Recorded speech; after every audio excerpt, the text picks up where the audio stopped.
All right. YouTube says we're live. I'm just waiting for the video to hit. There it is. All right. Hey, I think we made it. Hooray! Welcome to Talking Heads, everyone. Episode 337. Your once weekly live show for the latest in beer and tech news. I'm Jeff, and we've got a special co-host tonight. Hey, Tim. TECHNOTIM, better known as. Hello. Thank you all so much for joining on this Wednesday night or in podcast form over on Spotify or wherever your favorite podcasts are found. If you've never seen the show before, we talk tech, we talk beer, we talk games, pop culture, entertainment, sometimes some Star Trek if you couldn't tell from the decor. All super chats are read on the air so long as they will not permanently demonetize the channel. We do drink alcohol on the show, and if you're drinking along with us, alcoholic or not, let us know in the chat, and we'll give some early show shoutouts as we go along.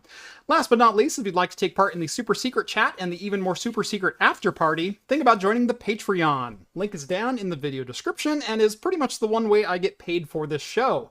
But you'll get exclusive access to the Discord, and you can chat with myself, John, Rhett, Steve, heck, even TECHNOTIM is on the Discord, and join the awesome community that hangs out over there. Welcome to the show. Tim, I haven't seen you in a while. How's it going, sir? It's been a while. Yeah, I'm doing really good. It's good. I've seen you in Discord, but I haven't seen you, I guess, face to face since Nova Scotia. Since Canada, right? Yeah. That's right. Good times were had in Canada. Yes. There was a whole yacht excursion. There was a little bit of swimming involved. Yeah, I'll never forget that. I'll never forget you just jumping in. Just this blur of, Jeff passing by me and jumping directly into the water. It was so good right off the boat. But well, I'm a West Coast guy. I was born in Oregon. I live an hour from the beach here in Oregon. It's, I spend every summer at lakes and beaches around here. It's so fantastic. I've thought, when other opportunity am I going to get to just jump in the Atlantic? Like I've been in this one, but I haven't been over there. So when two people jumped in the water, I'm like, I can be number 3. Yeah, it was great, but yeah, such a good time. But yeah, good to see you again. We need to hang out more often. Absolutely. Anyway, there's been some news this week. I don't know if anyone else noticed, but Computex is happening.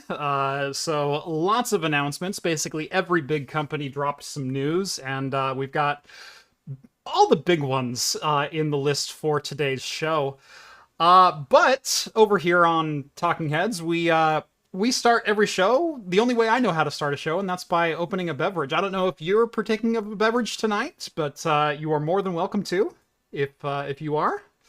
Yeah, I brought a couple. I will partake. All right.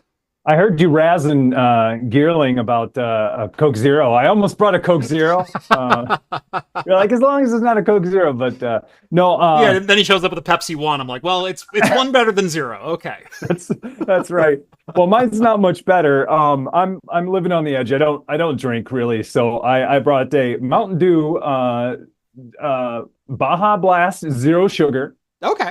And then a mule seltzer water, which nice. is just lime and ginger. Awesome. Yeah, no, we don't discriminate against any beverage type here, except maybe Coke Zero. Right. But no, alcoholic, non-alcoholic, it is all welcome here. And as I tell my audience often, like I don't ever want anyone to feel pressured to crack a beer. Everyone's on their own journey, and that is 100% cool. So. Right. I do like a good Baja Blast, so that's an excellent choice. Yeah. I've got a couple beverages for tonight. I have from Black Raven Brewing. This is a newer brewery that showed up near me not that long ago. They are... Gosh, where are they even at? Can't remember. There it is. Woodinville, Washington. And I've had a couple of their beverages here lately. Haven't had this one yet, though. This is a Pallet Trick IPA. It's a Raven that's on a pallet jack that's doing a kickflip with it. So any industry folks, any old warehouse workers will fully understand that. And then this one, I love this beer because it always reminds me of Epos Vox. It is, even though it's not a, gosh, what does he drink? Sunkist. It's not a Sunkist soda, Oh, yeah. but the can is totally his vibe. Oh, totally. 100%. Yeah. Every time I retro. see this can, I'm like, if he posts box drink beer, this would be what he would grab. This is from a Silver Falls brewery, like yesterday, 90s IPA, and I think I'm going to start with that one. All right. Yeah. Yeah, totally. That has his theme all over, you know, the 90s, the colors. That's got great. the Saved by the Bell background. It is nothing but pastels. It is right. 100% him. Green chiming in with a super chat for $2. Honest thoughts on Unraid since your video, TECHNOTIM. So question for you to start us off. Oh, wow. Yeah. Man, I have so many thoughts about it. So where do I even begin? One, I honestly didn't know much about Unraid when I tried it for the first time. I mean, I was a late bloomer. I tried Unraid in 2024, and I was pleasantly surprised with a lot of things. Spoiler alert, I have some more coming out on it, probably next video. But overall, I think it's great. I think if you want the most storage, the best storage efficiency, I guess, and running, Docker applications, I think it's fantastic. What they do with the Unraid array and a parity drive and allow you to build an array with just one parity drive with a JBOD is fantastic for anyone who just wants to get the most, value out of their array. So I think it's pretty good. Yeah, I think it's pretty good. Yeah, no, it is probably one of the most user-friendly and great starter home lab applications that you can possibly get into, simply because of the accessibility and I think easy configuration of the storage.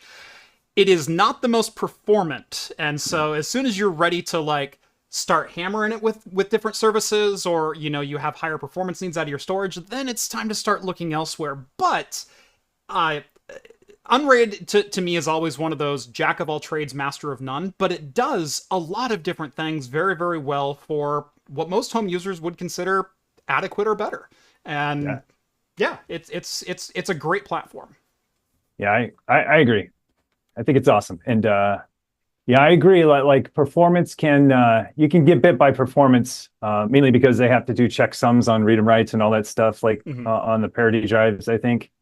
But yeah, overall, I think it's pretty awesome. Low barrier to entry. It's something that I could, give my brother who's not in tech, a license to, and he would figure it out. He'd put in drives and he'd be like, awesome. I don't need to know ZFS or RAID Z1 or Z2. I just plug in drives and I get more storage. And I think they're really good at that story right there. Yeah, absolutely. Oh, well, cool. Let's see. Oh, I forgot to bring up all of my notes. Hold on. Crank this guy out.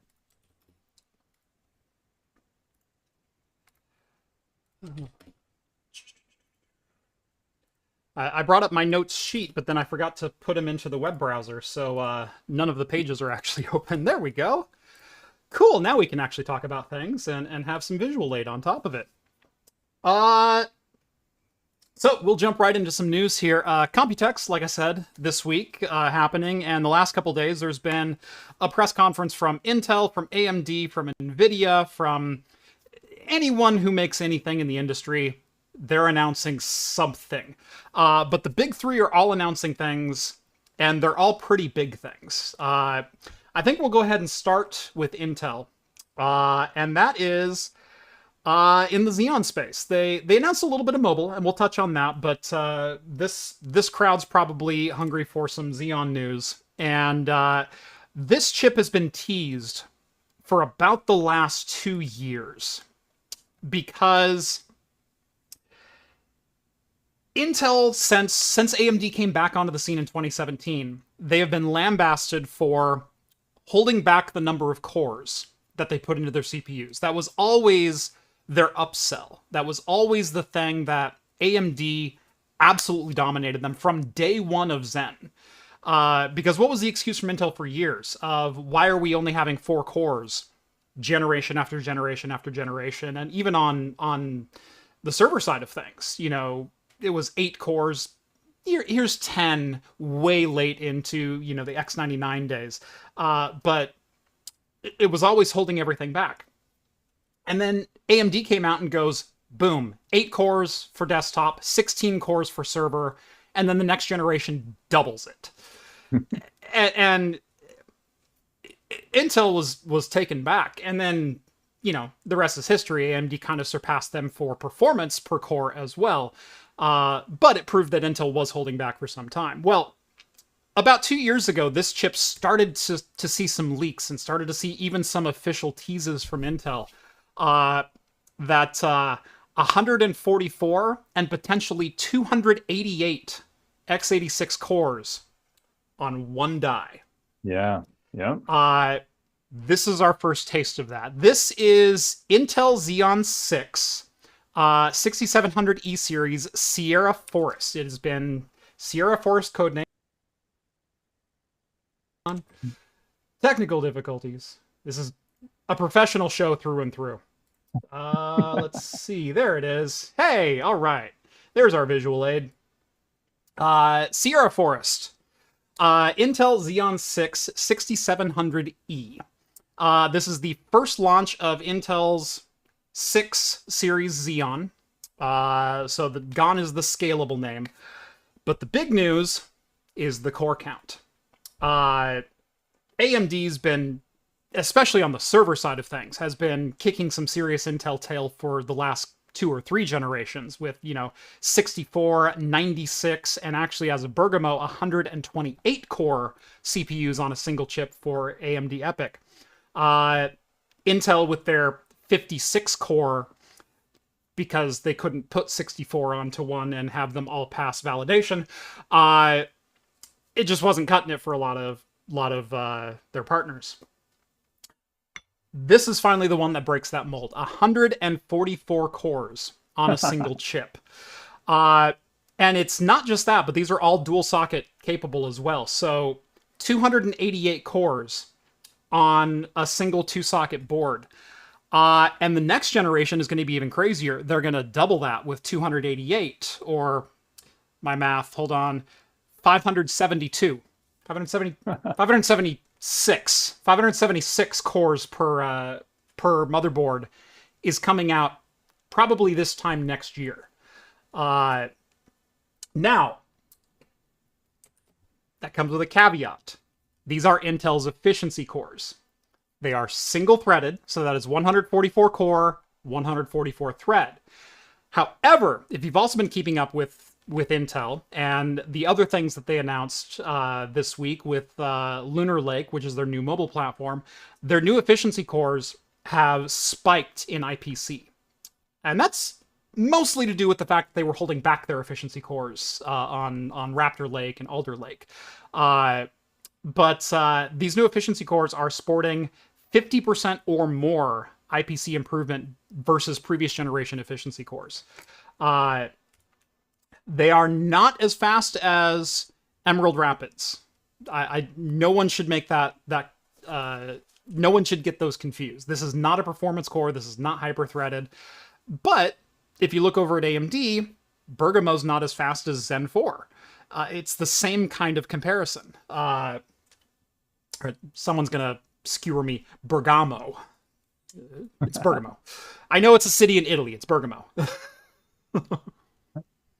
Yeah, it seems super interesting to me, especially that they're E-cores. You know, this is a big change. Big change now putting E-cores, all E-cores on a Xeon.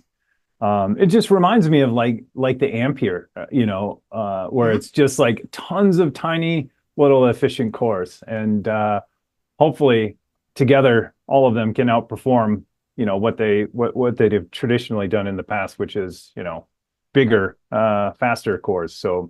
Right. Yeah, if you look at, I'm glad that you mentioned Ampere with their ARM cores. The Altera cores. They can put 128 ARM cores onto a single socket, and those are 250 watt chips. So you're looking at about 2.5 to 3 watts per core, give or take. This is also a 250 watt chip, and it should actually exceed the performance of those ARM cores. And that's another area that Intel's been getting their butt kicked as well, is efficiency per core. Yeah. This is the socket. This is the platform that might actually take back that crown, not only from core count from AMD, it's still going to lose in thread count, but also performance per watt when it comes to ARM at the low end of things. So if you're looking at a hyper-scalable, highly available type platform where you have a bunch of very, very small instances, you're doing web hosting, you're doing e-commerce, you're doing platforms like that, 288 cores per box, that is a massive improvement over what's currently available, especially in pricing. Now these are not cheap chips. These are $11,000 chips. But if you compare that over to, AMD's 64-core, Genoa chips, or, the 96 and 128 Bergamo, this is actually a pretty tempting platform. It's not going to be for everyone. It's not going to be, the ultimate general purpose. But it does have some major advantages. 288 total threads on a box. You've got higher performance per watt than what either AMD or Ampere is currently offering. You've got 8 channels of memory per socket. This demo box, this is from Patrick over at Server the Home, has 2 terabytes of memory in it. DDR5 6400 memory. Insanely fast, insanely performant, very low latency memory, all stacked into this single 1U chassis. This is going to be a server to keep your eye on for some very, very important platforms here in the next year or two. Yeah, it's wild. It's like they're fighting, they're either trying to defeat or catch up with both, ARM and AMD at the same time. They have these 2 battles going on, with their competitor on the same, platform or architecture, and then a totally different architecture altogether. And I know Intel is going to say, well, now you should choose this over ARM because it's x86, and you don't have to retest all your software that already works, that's already x86. So yeah, I can see it's another play for them.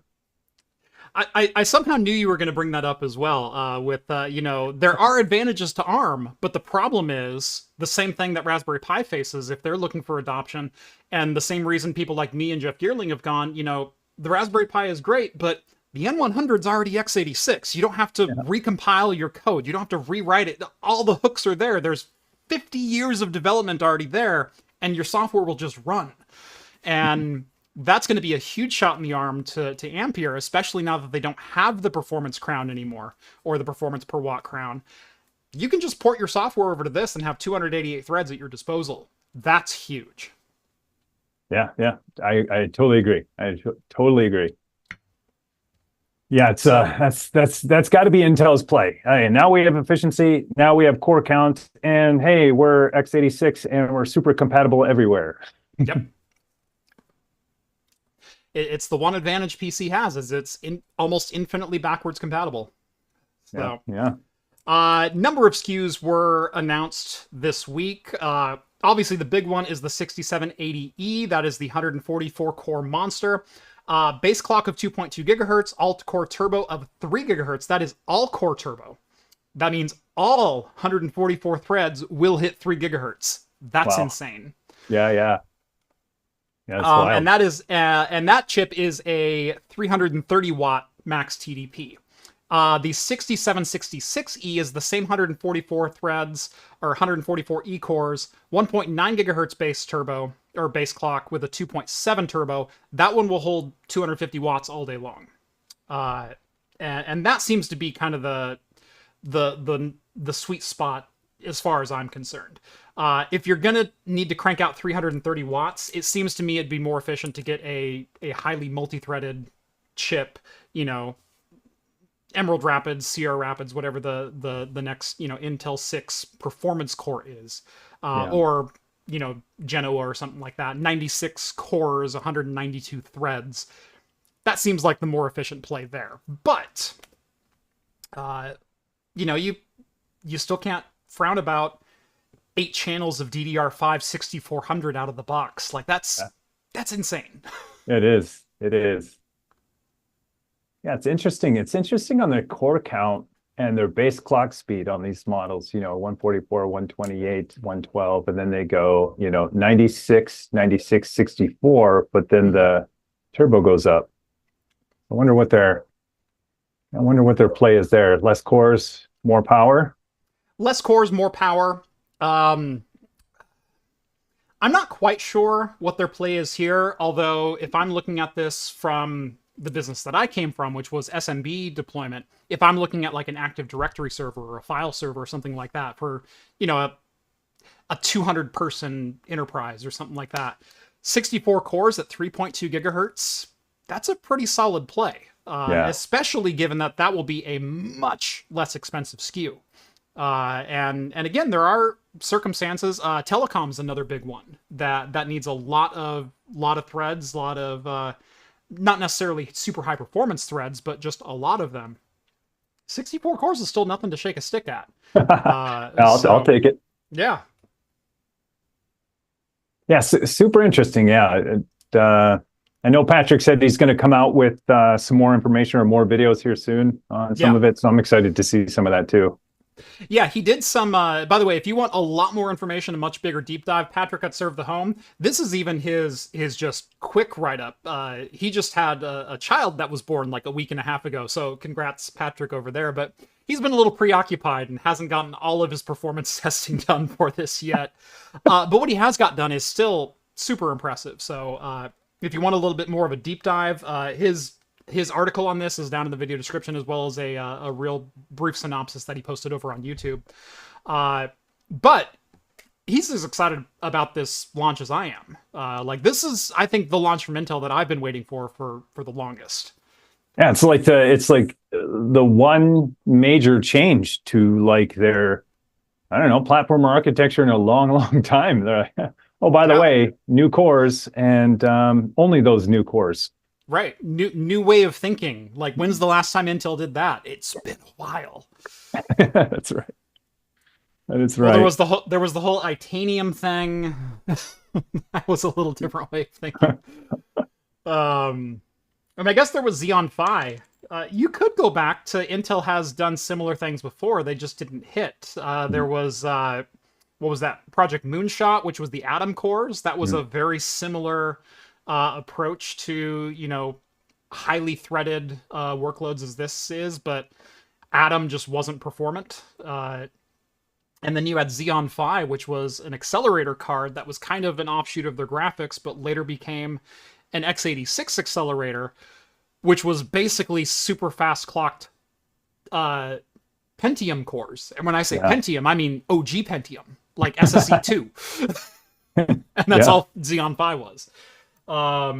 So maybe it's a little bit of a rehashing of some old ideas, but I think they have the technology to do it now. Remember, efficiency cores are essentially Alder Lake cores. Yeah. So you're looking at 12th gen Intel running on Intel's 3 process, so 5 nanometer process. This is exciting. Yeah, I'm excited. This won't trickle down to me anytime soon. But in about 5-6 years, I might be able to see one. Home labbers are going to get really excited in like 5 years from now. Like, that is right. That is right. Yeah, what's not like to love? More power, more efficient, more cores. So yeah, exactly. We do have a $20 super chat from Elmo. Voyager is best Trek. Hashtag coffee black. Yes. You know what? That's a nice segue. I'll ask now. I try to ask all of my guests. How do you rank your Star Treks? Are you a Star Trek fan, and how do you rank them? Oh, you're not going to like mine. So I will admit, I have nothing against it. I'm just not as informed. That's okay. Star Wars, yeah, I know all about Star Wars. We are Star Wars fans here as well. I've got a Groot and a lightsaber on my back shelf. Right. So, in fact, there's Walker. I can't see. Yeah, there's a Walker back here, and also right up here. That is my my Book of Boba Fett bobblehead. So, okay, yep. Boba I'm Fett, a fan of right. both. That is yeah. So, man, I wish everyone's probably going to boo me out of here. But I really enjoyed the newer movies that were released, I don't know, in the last 10 years, like the kind of the prequels. The Chris Pine Star Trek? Yeah, totally. I don't know. And that's I'm probably going to get booed out of here, but I really enjoyed the Chris Pine ones. No, They're very entertaining and lots of eye candy and really interesting stories. So, and a lot of action. yeah, no, the 2009 Star Trek reboot is fantastic. Yeah. A lot of the criticism, and I share in this, that is levied against it, is the 2009 reboot, they gave homage to the original and said, we respect the original is still canon, we're going to cut our own direction and explain it in universe, and there's nothing you can do to say against that. And you go, you know what? It's tell a great story. That's all I care about. Like, take these characters, do something new with them. You've explained everything. Say no more. Like, let's go. I'm on board. And then in movie 2, they went, screw it, Wrath of Khan. And I went, no! You could have done anything. Yeah. And you just went back and role reversed Wrath of Khan? Like, that's all you... No. So, I think that's where the hate for those comes from, and I'm definitely among them. But Sure. I have nothing against 2009 Star Trek. It's a great movie. Yeah, I thought it was fantastic. But yeah, I just never, I don't know, never really got into it. Like I said, I have zero against it. My wife really likes The Next Generation. But I just, I need to set aside some time to watch the movies, I guess I should say. Yeah. I will say the movies are not nearly as good as the shows. Like, the movies are often lambasted, especially the original series. Like, there's a running joke. The one with the whales is pretty good, and that's Star Trek 4. That's Voyage Home. But you have to watch the first, at least 2 and 3 to understand 4. All right. Like, there's a whole lead up to it, and I get a lot of hate because I hate The Wrath of Khan, which is number 2, and it's often claimed to be the best one.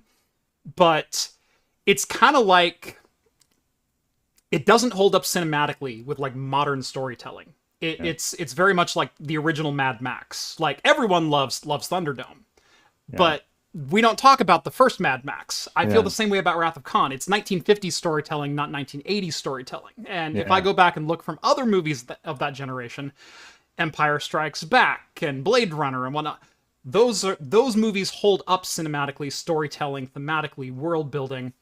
Wrath of Khan does not.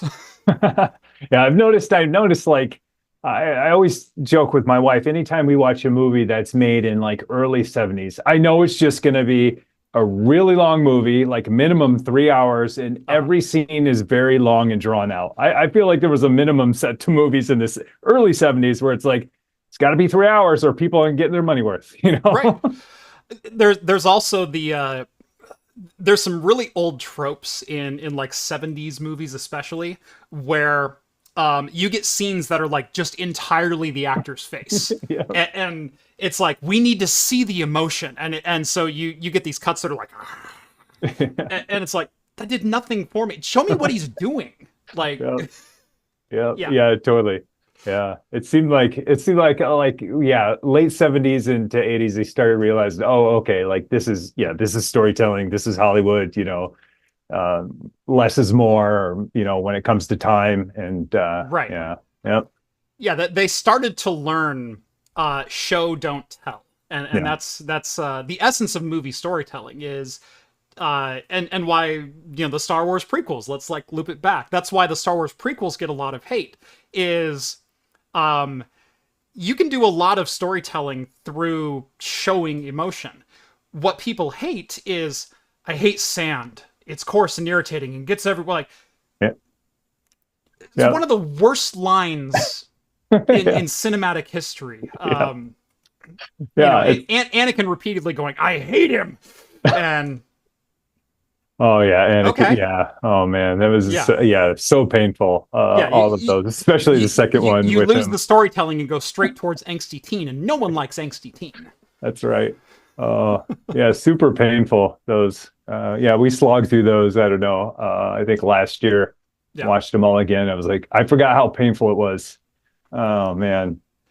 Well, okay, not much experience with Star Trek, but what do you think of New Age Star Wars? Like So, Star Trek has had a renaissance all of its own, with Strange New Worlds and Lower Decks and Star Trek Picard, and even Star Trek Discovery's kind of in there.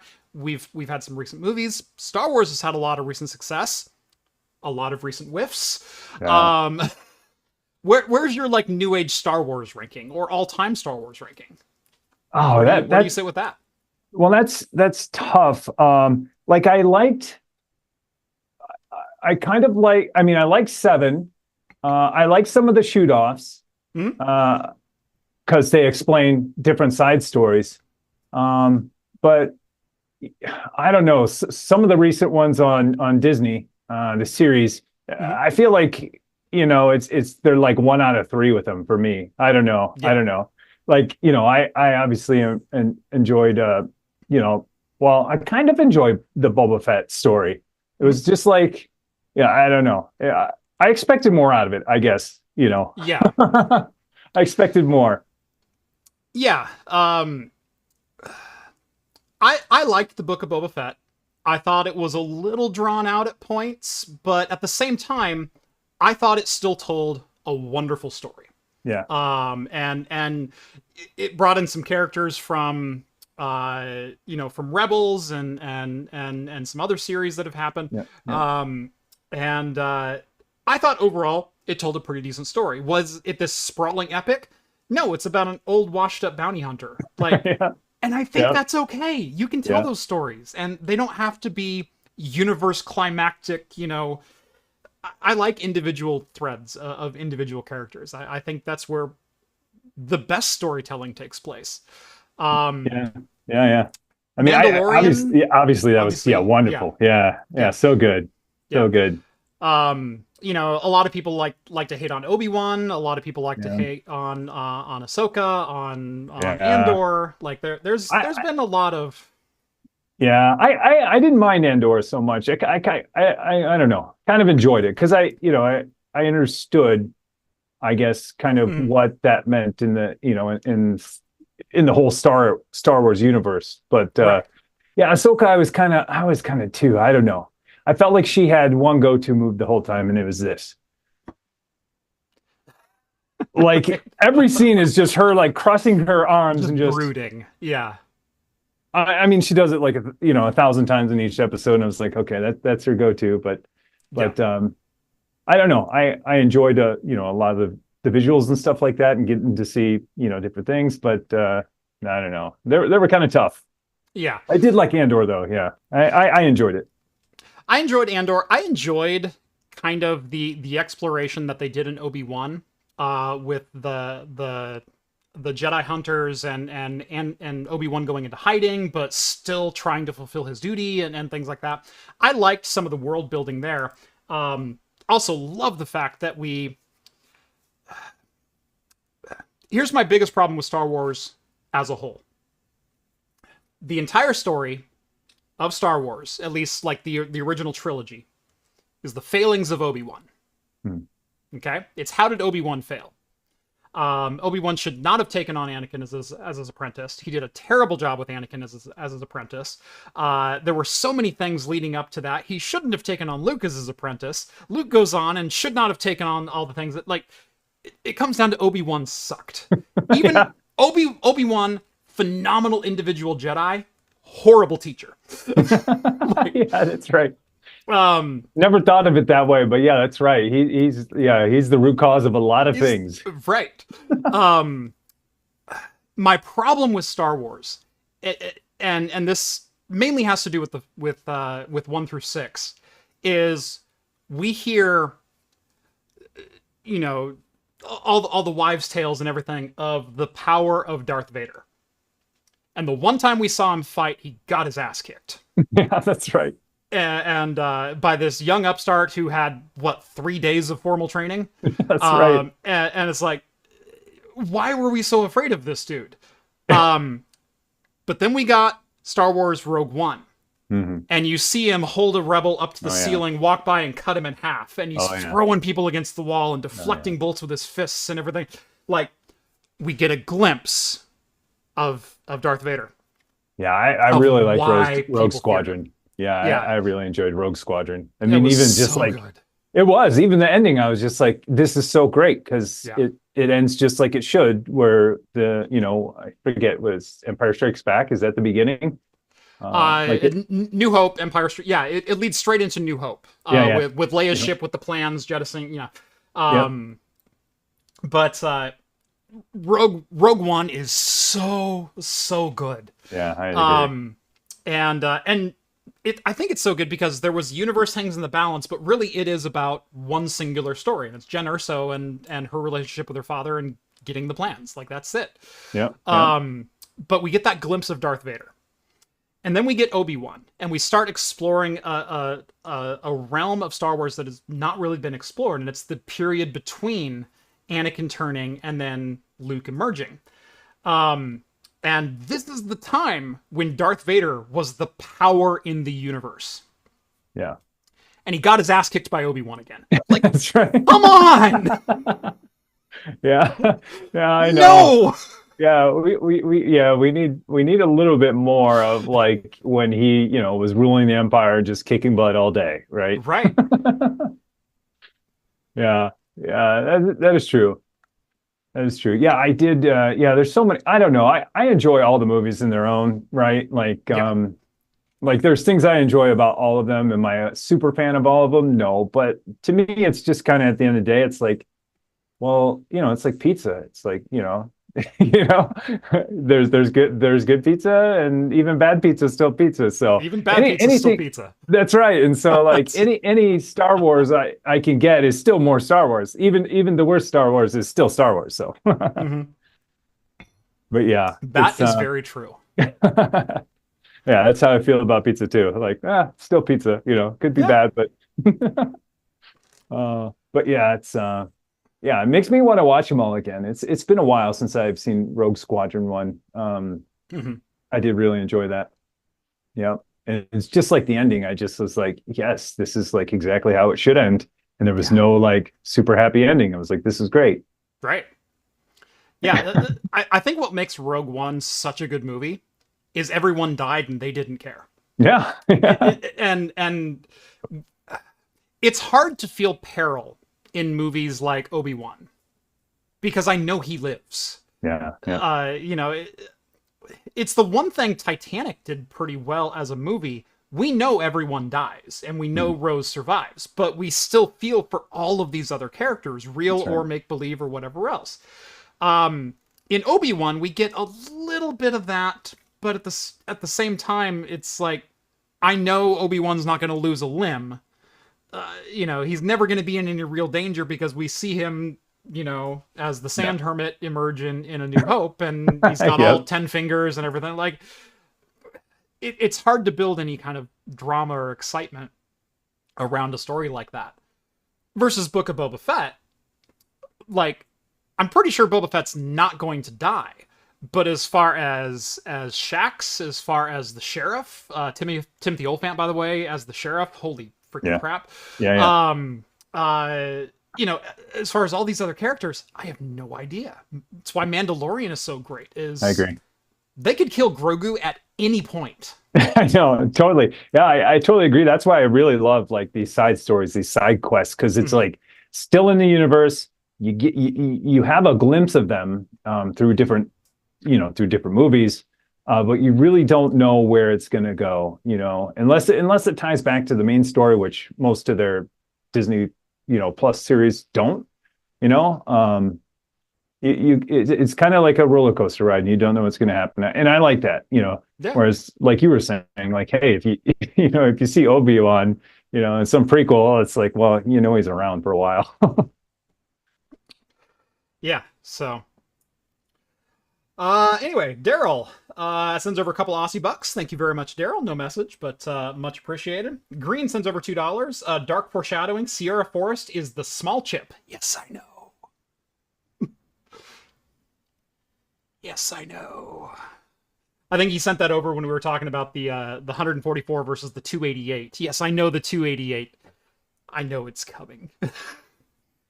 I may have held the 288 in my hands already. Oh man. Are you under NDA? Blink twice if you're under NDA and can't talk about this. I am under no NDA. I was at an Intel event back in December, where Pat Gelsman was on stage and held the chip, and then they handed it to my rep, and then my rep handed it to me.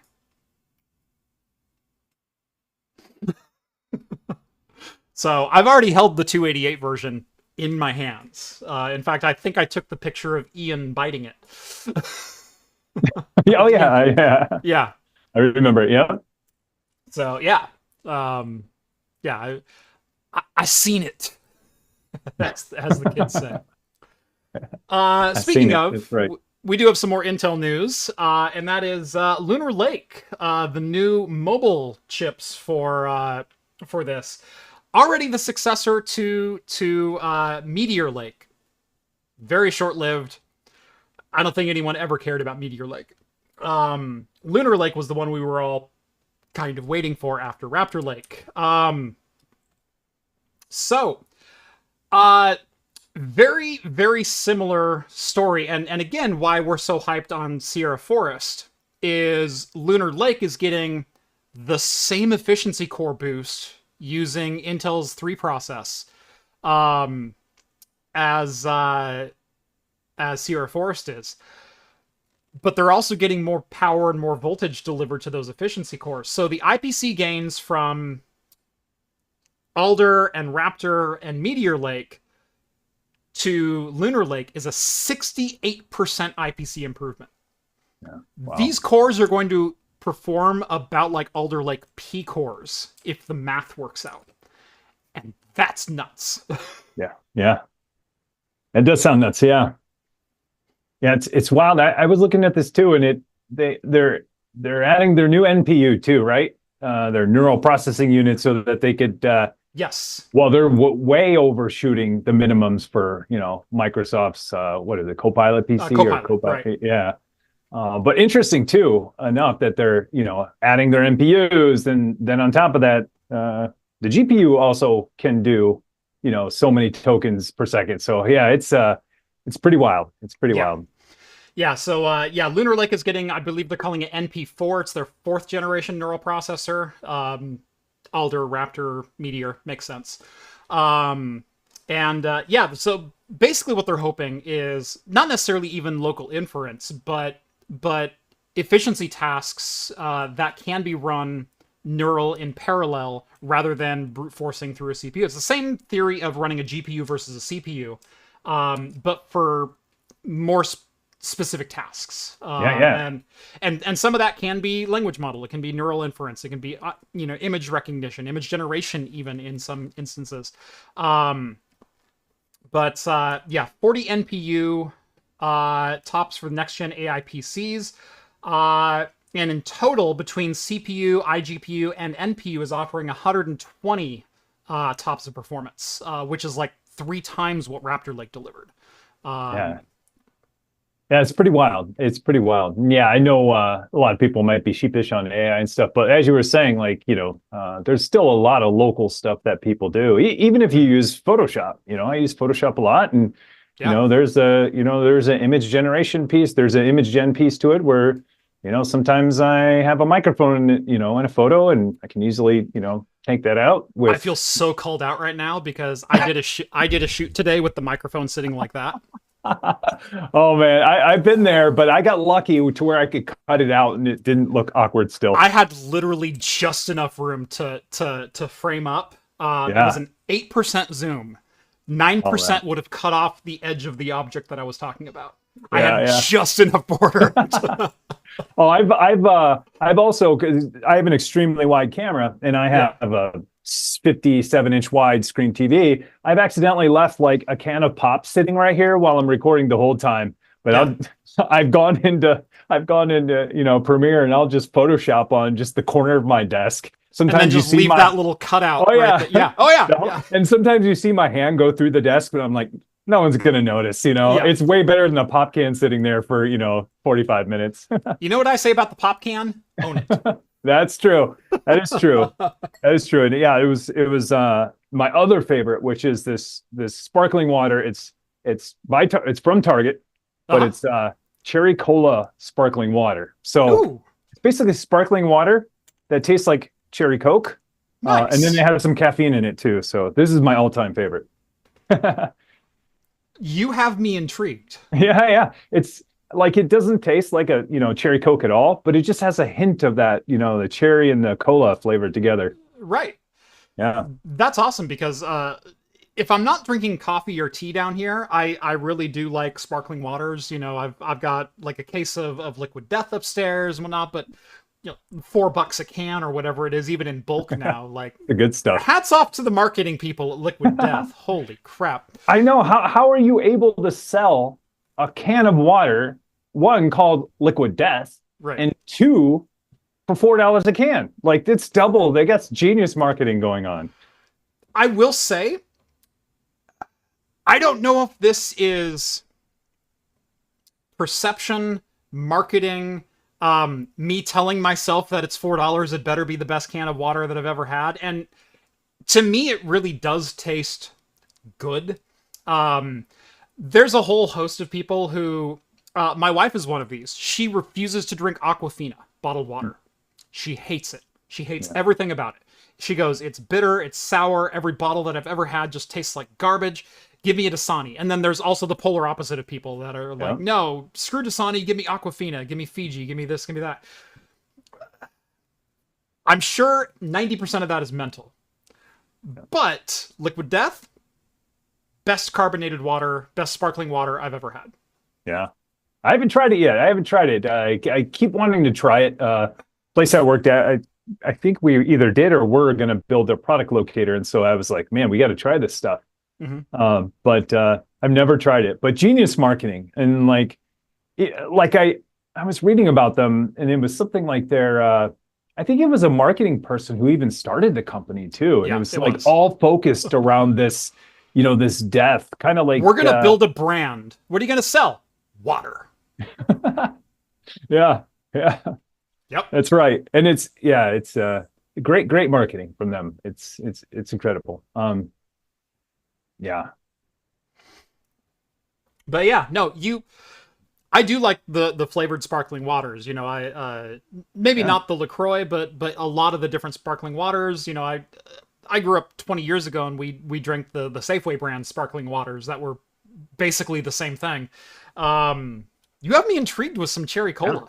Yeah, here's the other one I was talking about. This is Polar brand, but it's ginger lime mule. It's pretty good. Okay. It's just a little ginger, little lime. Could use a little bit more of both, and bubbly water. Yeah, I go through cases of it a month. Like I try every new flavor I can possibly find. I love it. Yeah. No, I've had the Polar before. So. Oh, the most interesting one I tried before. You will not believe it. I forgot the brand. I'll have to ask what the brand is. Green bean casserole. Yeah, seriously. Someone I worked with was like, Tim, I know you love sparkling water. You got to try this one. And she had like four of them. One was honey pumpkin, which was pretty good. And then she had one that was green bean casserole. And at first when I tried it, I was like, this is interesting. It's, really earthy, kind of tastes earthy, but the aftertaste was so gross. It was so gross. And then I was eating pretzels with it. I was like, okay, I'm done. I bet. Yeah. Do you guys get Jones Soda where you're at? I don't know if they're a local thing or they're, I've heard of them. Okay. Jones Soda is a Seattle company, and they make a lot of different flavored sodas, and they're super sugary, and so it's classic soda. That they make everything from cola and Sprite and cream soda and root beer to like berry flavors and cherry, and they come up with some weird ones. You can get cotton candy. Their all-time holy crap moment was they made a holiday pack. Think your 5-course Thanksgiving dinner. They made a turkey. They made a gravy. They made a mashed potato. I don't remember if there was a green bean or a veggie. It might have been a sweet potato. It might have been something like that. And they made a Pepto-Bismol. Oh man. All right, Pepto-Bismol. It's sad when the Pepto-Bismol sounds the most appetizing out of all of those. Oh. I can't Um, do savory bubble drink. That's just kind of weird. yeah. So at the time, I was volunteering with a local youth group, and so we bought 3 of these cases, and we lined them all up, and we had all the kids try all the different flavors for one of our Oh, nights, and the turkey tasted like turkey, and the gravy tasted like gravy, and I'll be darned, the Pepto-Bismol tasted like Pepto-Bismol. oh man. It Yes. was horrible. Oh, sad day when you're looking forward to drinking the Pepto-Bismol one. Yeah, yeah, Yeah, that's interesting. That's weird too, because on top of that, it's sugary or sweet or something. At least yeah, what I was drinking, it was a seltzer water, so it's more aromatic and not necessarily, there wasn't any flavor to it. yeah. Most seltzer water just has a hint of flavor and most of it's aroma. Right. But with soda, did No, they the add soda, salt it to was it? it was sweet, it was thick, it was savory, it clung to your mouth when you were done, so you're tasting turkey for like 5 minutes after. It's like ah. Oh, yeah, Ouroboros, Phantom Walker. Yes, it's the Ouroboros brand. Thank you. I just see that. Yeah, it was green It's bean casserole, and the good one was it was honey pumpkin. It was so good. yeah. But then they had some other weird stuff, and I was like, I don't know. Yeah, I couldn't hang anymore. I did finish the green bean casserole after that. I was like, I can't do this. Yeah, and as SPX says, Jones Soda made the Nuka-Cola for Fallout. All right, all right. I So didn't know yeah, that. Yeah, yeah. Yeah, yeah. they're the one that made the Nuka-Cola bottles and distributed it. I think for Target and a couple other places that you could buy them at. They've done a whole bunch of different things like that. So yeah, they're like the biggest oddball soda company that's out there. Yeah.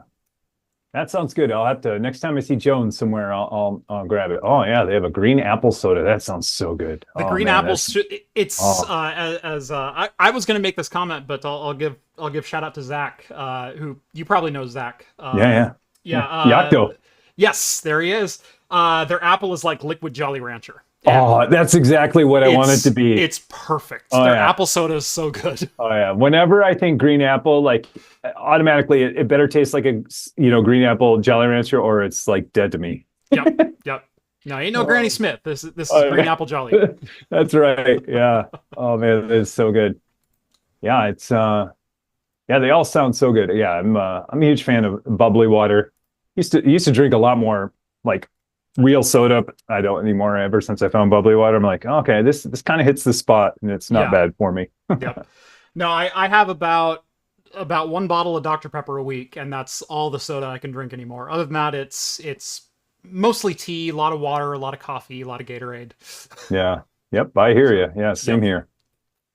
Same here. Yeah. I think I've had this case of Baja Blast Zero Sugar Mountain Dew Mhm. in our basement for I don't know 2 months. Just because I wanted to try like the sugar-free Right. version because I've only had the Taco Bell version ever. Yeah, And I yeah. know that's sugar-free, and I'm like, hey, there's no guilt now. Nice. Yeah. So it's pretty good, but yeah, I probably have one a week if that. Yep. All right. Yeah. Let's see. Oh, the other thing I wanted to talk about with Lunar Lake is this is also going to be the first Intel chip of any kind that comes with Intel Battlemage graphics, Gen 2 Intel graphics.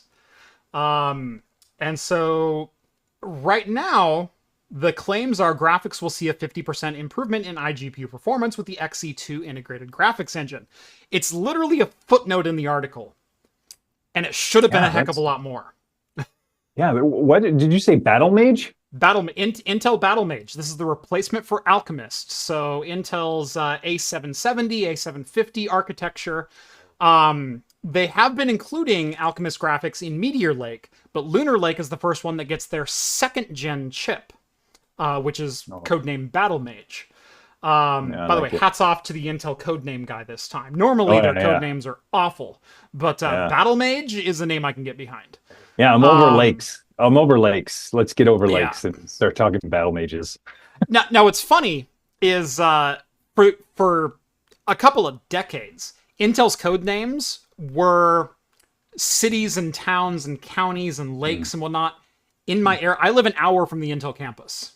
Yeah. And so I've Tualatin, which was Pentium 3, is like 30 minutes from me. I've been to Tillamook. I've been to Nehalem.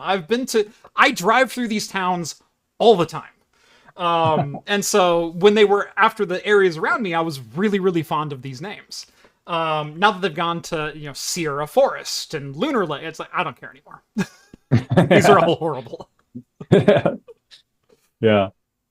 Yeah, it's I like the fantasy kind of MMORPG or the RPG ones. Yeah. So yeah, that sounds a lot better to me. Alchemist, Battle Mage, like heck yes, hats off. Yeah, can we get Thief and yeah. Right? Yeah, when's Intel Rogue dropping? That's right. Yeah, or like Warrior. Anyway, as a footnote in this Tom's Hardware article, graphics will see a 50% improvement in iGPU performance with the new XE2 integrated graphics engine. That's all they talk about graphics. In my opinion, that should be the main story. Yeah. Because from what we've heard, Battle Mage will scale just as well as Alchemist. A 50% improvement on 2080 Ti equivalent performance for your desktop chip. And if you can come in at $299, $349 for desktop, you've got something cooking. Yeah. You're playing, last year's games or 2 years ago games on a laptop chip. Right. Yeah.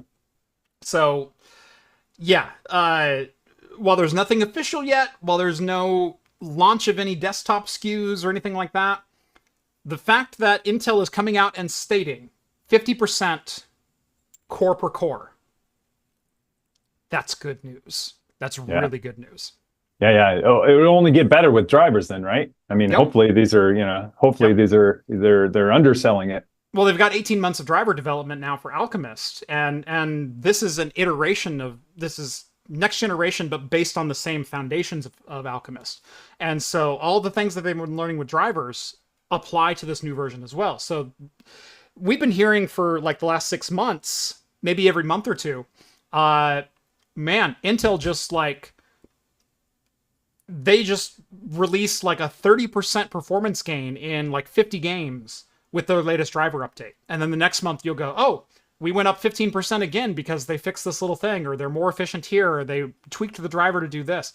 Remember, AMD and Nvidia have 30 to 40 years of driver development under their belts. Intel didn't need to do it because they were not running chips that ran the latest games. And so, yeah, it's DirectX compatible. Cool. Let's move on with our lives. Now that they're in the high-end graphics space, they've got 30 years to make up for. And I will say, they've been doing a darn good job. I believe it was Wendell that went back just a couple of months ago and reevaluated the A770. And also demoed Flex graphics, which I'm still waiting to get my hands on, Intel. But don't sleep on Intel. Don't sleep on Battle Mage. I think it's going to be a shot in the arm to the budget form factor. Yeah, I don't know. I've been more and more of a fan of like Intel in general, just because of a couple things. Like obviously, QuickSync is awesome. It's like phenomenal. Oh, yeah. This free boost you get for any kind of encoding or transcoding. Mm-hmm. And then next is AV1 encoding and transcoding. Yes. And decoding. They're like leading the way, I think, on most of this. Everyone else is playing catch up. And so you can get an AV1 encoder for under $100 now because Intel has the A310. Yeah, I saw that. Yeah. That's the one to get right now. That's the one I want to like buy, put in my server, and let it, transcode all of my A roll since the beginning of time, right. and just replace an archival A roll for whatever reason. Like think back to where we've been as home labbers, home server people, and people who actually use the hardware that we deploy. Our encoder cards have been, Quadro P400s. If you're really lucky, a P2000. Or, gosh, when I did my first home server, I had a K620 that I picked up for like $120 because it was a 35 watt small form factor and only did H.264 at 1080p. Like that was its top in performance, and it could do 2 streams. Yeah. And we gladly paid that amount of money. And there have been so many workarounds and so much oh, this is the latest card that you can get like 6 streams out of. And then Intel comes and drops this and goes, boom, H.264, X.265, AV1, $100. Yeah, Brand I new. know. Yeah. Yeah. Encode and decode. Yep. Encode, decode, no limits. Whatever the power of the processor is, it'll go. Yeah. And yeah. So I keep debating. Like I was telling Radal a while ago, I was like, as soon as Intel creates a single slot one, I'm totally gonna get one. And then there was that 310 that came out. Yeah. Didn't pick one up yet, but it's fantastic. Because like before that, you couldn't get a single slot version. They had an OEM. So the only way to get it was with some OEM. I don't remember, Lenovo or Dell. Yeah. And so like people were actually taking it out of there and selling it on eBay and gouging for it because they knew people wanted the single slot version. People were buying the A310s and ripping the heat sinks off of them and applying their own heat sinks. Also for the A380, that was also a very common swap, is to buy the 2-slot A380 and the 1-slot A310 and rip the heatsink off the A380 and replace it with the A310, so you have a single slot A380. Yeah. And then sell the A310 with just ginormous heatsink on it. Yeah. Such good value. Intel's doing definitely a value play when it comes to anything video, I think. Yeah. SPX Labs wants to know for $5. Thank you very much, sir. Have you ever had a Coke and a Pilsner combined together? That is known as a diesel. It is actually a cocktail. It is a beer cocktail. I don't think I've ever had one. I'm aware of it. I know what it's called. But yeah, if you take a beer and a Pilsner and you just pour them into a glass, it's called a diesel. And apparently it's like super popular in Germany. Like that's where I typically hear of this being made. So that's wild. Yeah, it's like what is it called when they take a margarita and put a Corona in it upside down? I see that a lot, and I'm like, I don't know what it is, but it looks pretty interesting. Yeah, I don't remember what that's called. Yeah, usually it's a gosh. No, is it a Bloody Mary? No, it's a margarita. No, Bloody Mary is a tomato juice, tomato juice vodka, and it's usually pepper and that one usually has all the garnishes. So you get like the onion ring and the olives and things like that stacked on top of it. Or like a slice of pizza and a full cheeseburger. Yeah, that's a Bloody Mary. Yeah. Yeah. But yeah, I always see like when I go to like Mexican restaurants, some people order a margarita with just a Corona turned upside down in it. Yeah. I think it's literally a beer garita. Beer garita, okay. Yeah. Okay. Yeah, beer garita. Yeah. Yeah, it's you make a margarita, so your tequila, your Cointreau, your orange, lemon, however you like it, a little bit of salt, and then you take a Corona and you dump it into it. Yeah. Yeah. Beer garita. It's called gross. Yeah, I'm kind of there with you too. Yeah. Brutal metalhead. Yeah, it's called gross. It's right up there with Clamato, which is clam juice with tomato and a Bud Light. Oh, I could. So I'm not saying that sounds good, but I can kind of see how people could get behind that. You can see the logical leaps that were made. Yeah. Because if you think like in Asia, like a lot of people put fish sauce and stuff. So I'm like, okay, the clam juice is kind of like a fish sauce then, and like the tomato, and makes it savory. But I wouldn't drink it though. Yeah. Jaoni, I believe is how you pronounce that. Sends over 5 Canadian. Thank you so much. Is there anywhere you can actually buy CXL modules off the shelf? All the existing vendors I've seen are contact us, read probably too expensive. I don't think so outside of the used market. So CXL are often basically proprietary NVMe accelerators. I don't think so. So, the thing about them is, like if you look over at Micron, their CXL accelerators, they're literally a PCIe X4 desktop slot in an M.2 form factor. Like they have a PCI X4 just sticking out of the back of the card. That's all they are. They're just NVMe in a different package. But if you need CXL, that's the package you have to have them in. So, sorry? But no, not that I'm aware of. Let's see. Novella. Just don't ask Jeff about his trip to Wisconsin, TECHNOTIM. Oh wow, what happened in Wisconsin? Well, Oh, I gotta. what's funny is I've been. I haven't been to Minnesota. I haven't been to Michigan, but I've been to Wisconsin. You gotta come. I've been planning a trip for forever, and we'd have a good time in Minneapolis. There's so much to do, so much to look at. I've seen so much fun stuff that I want to do in Minneapolis. And then you got St. Paul next door. So yeah, the other twin city. Two large metropolitan cities right next to each other. Yeah. Right. Anyway, right before the pandemic started, I actually quit my job. I turned in my notice. A month later, we went into lockdown. And then my boss actually a month later said, "Are you sure about this?" And I went, "I've never been more sure of anything in my life. I want out." And I remember your "I quit my job" video. Yeah.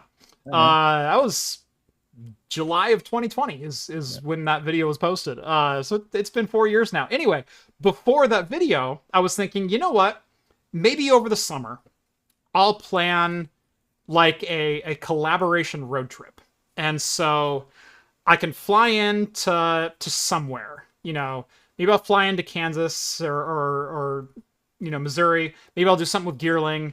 Maybe I'll drive north. I'll go to Detroit. I'll do something with Tom. I'll head over. I'll do TECHNOTIM. I'll go to New York. I'll do something with How to Drink with Greg over there.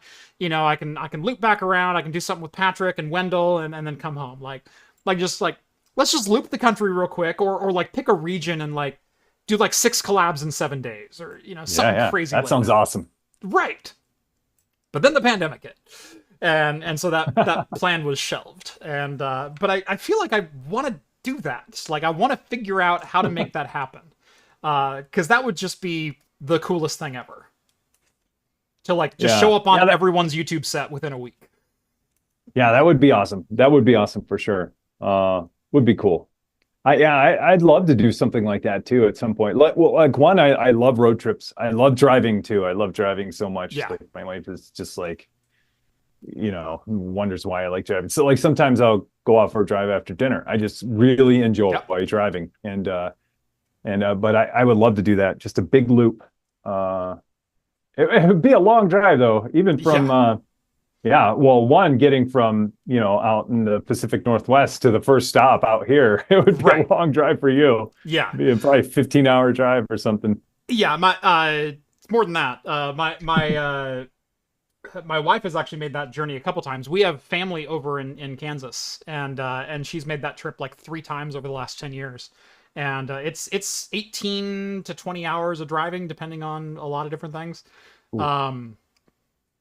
My thought was wherever I go, fly into your first stop, because although there's Colorado, I got to stop in Colorado and see Zach Friedman and maybe stop by, you know, System 76 and say hello. You know, and so if I'm going to do a giant loop, like, where do you start? Where do you stop? Because there's 12 hours between me and Denver, and there's 12 hours between me and the Bay Area, but there's nothing in between us. And so, Isn't someone in Scottsdale? Isn't Patrick's in Scottsdale now. Okay, Scottsdale. But that's still south. Scottsdale's actually further than like Missouri. Like, that's true. The West Coast is tall, man. That is true. Yeah. Every now and then I forget how tall the West Coast is. I can drive to the Bay Area and even getting to like San Francisco proper is like 10 or 11 hours. Okay. Like it's a long drive. California is 990 miles tall. And I'm almost all the way to Washington. I'm 60 miles from Washington. So there's 300 miles before I hit California. And so if I want to get to Scottsdale or Vegas, like Vegas is like a 20 hour drive, something like that. Yeah. That's a long one. I'm pretty far from most everyone. I mean, I'm like, I don't know, six or seven from Chicago, about 8 hours from St. Louis. straight south. But yeah, I think to get out to Seattle would probably take me 19 hours or something crazy. Oh, yeah, probably. Yeah. Yeah, even Seattle's 3.5 to 4 hours from here. Like, yeah. There's nothing around me. So, but yeah, like that's the dream. That was a thing that I thought of quite a few years ago and just haven't been able to put together. But hey, we will be seeing each other in August, so there is that. That is true. That is true. Kind of unofficially official, but yeah. I'm excited. Yeah. Now I know what to expect and stuff. But yeah, I'm excited. Hopefully, I think some new faces this time too. I'm not sure. I didn't have all the details other than like, hey, are you interested? And I was like, yeah. I responded immediately and just went, sign me up. Just like, done. Yeah. I'll make it work.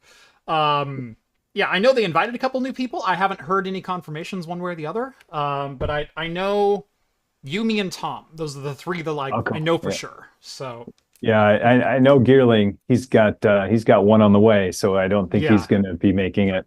Yep. Yeah, number 5 for him. Like yeah. I was one of 5, so I get it. It's a wild time. It's weird for me still to say I'm a father of 3. I have 3 kids. Wow, yeah. I can't even imagine 5. At some point, you just kind of like, I don't know. I don't know how my mom did it. She was just, I think I don't know how my mom did it. It was just wild. Yeah. She'd yell out every name in the book before yours sometimes. She just couldn't, there was just so many kids, She'd be like, Jared, Joe, Chuck, Tim, whatever your name is, get over here. Yeah. One of you's in trouble, and whoever shows up first is who's going to get it. That's right. That is right. Oh. Yeah, no, I am the oldest of 3, but I'm the oldest by 11 years. Oh, wow. Yeah. So my siblings are 11 and 13 years younger than me. So I was an only child for basically the entirety of it. So yeah. All through the good parts, or you got all the attention. Exactly. I graduated when my like 2 months after my brother turned 7. Like that's how that worked. So yeah, I was so I'm second. I was born, and then my younger brother was born not even a year later. So my brother, younger than me, and me are the same age for 4 days. So it was just like, oh, I'm newborn, and all of a sudden my mom just has another baby. know? Well, he's not walking yet, but he's on his own. Oh, no. Godspeed, Timothy. I kid. Yeah. Yep. Oh. Let's see. Eric Del Toro chimes in with $5. Discord hangout at Circuit of the Americas. I'll bring my project Honda del Sol.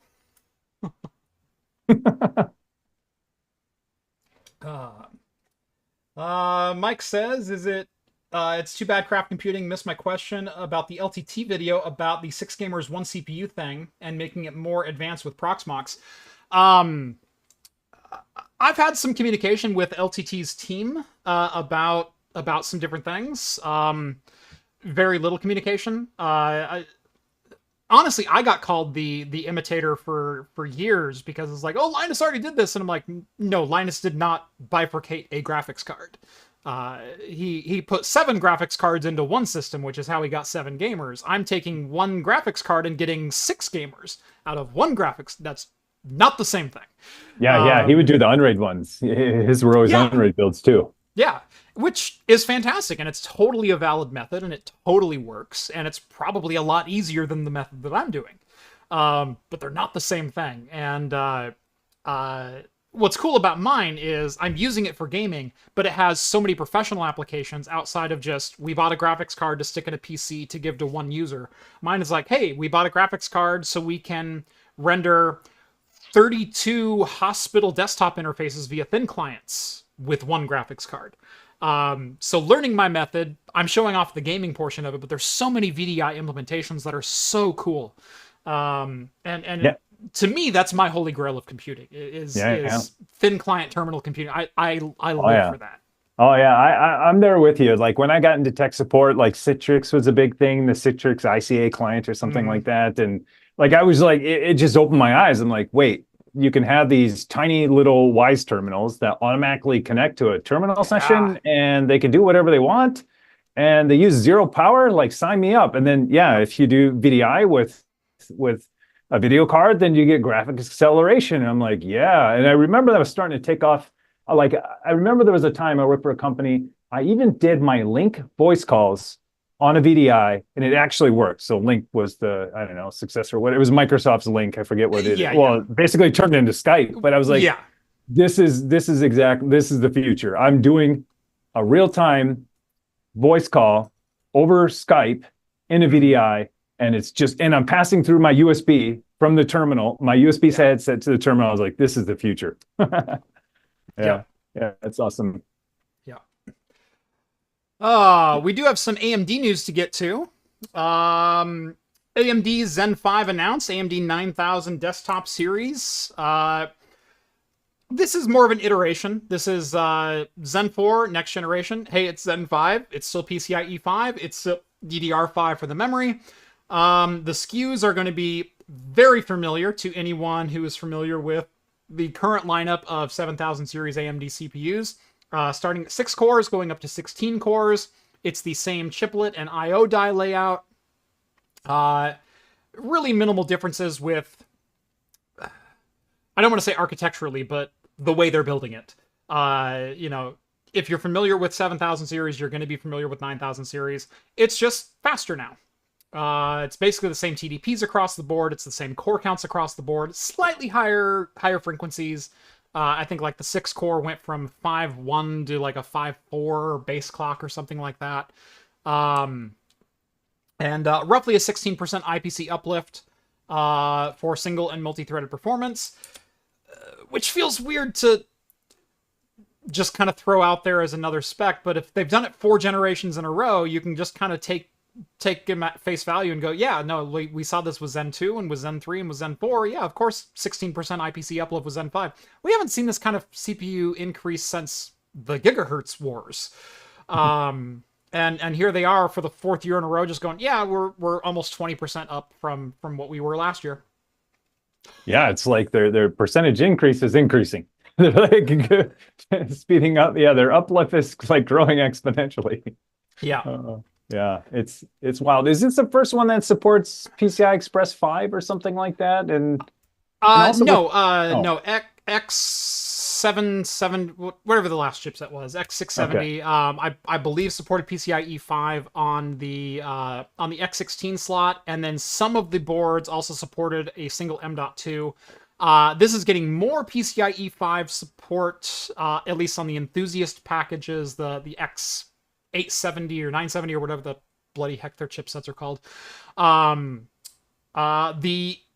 The benefit on their chipsets is actually one of the bigger things is it's no longer dual chips working the chipset. They went back to a single chip, which has lower overall bandwidth, but much increased bandwidth on the single things that it does do.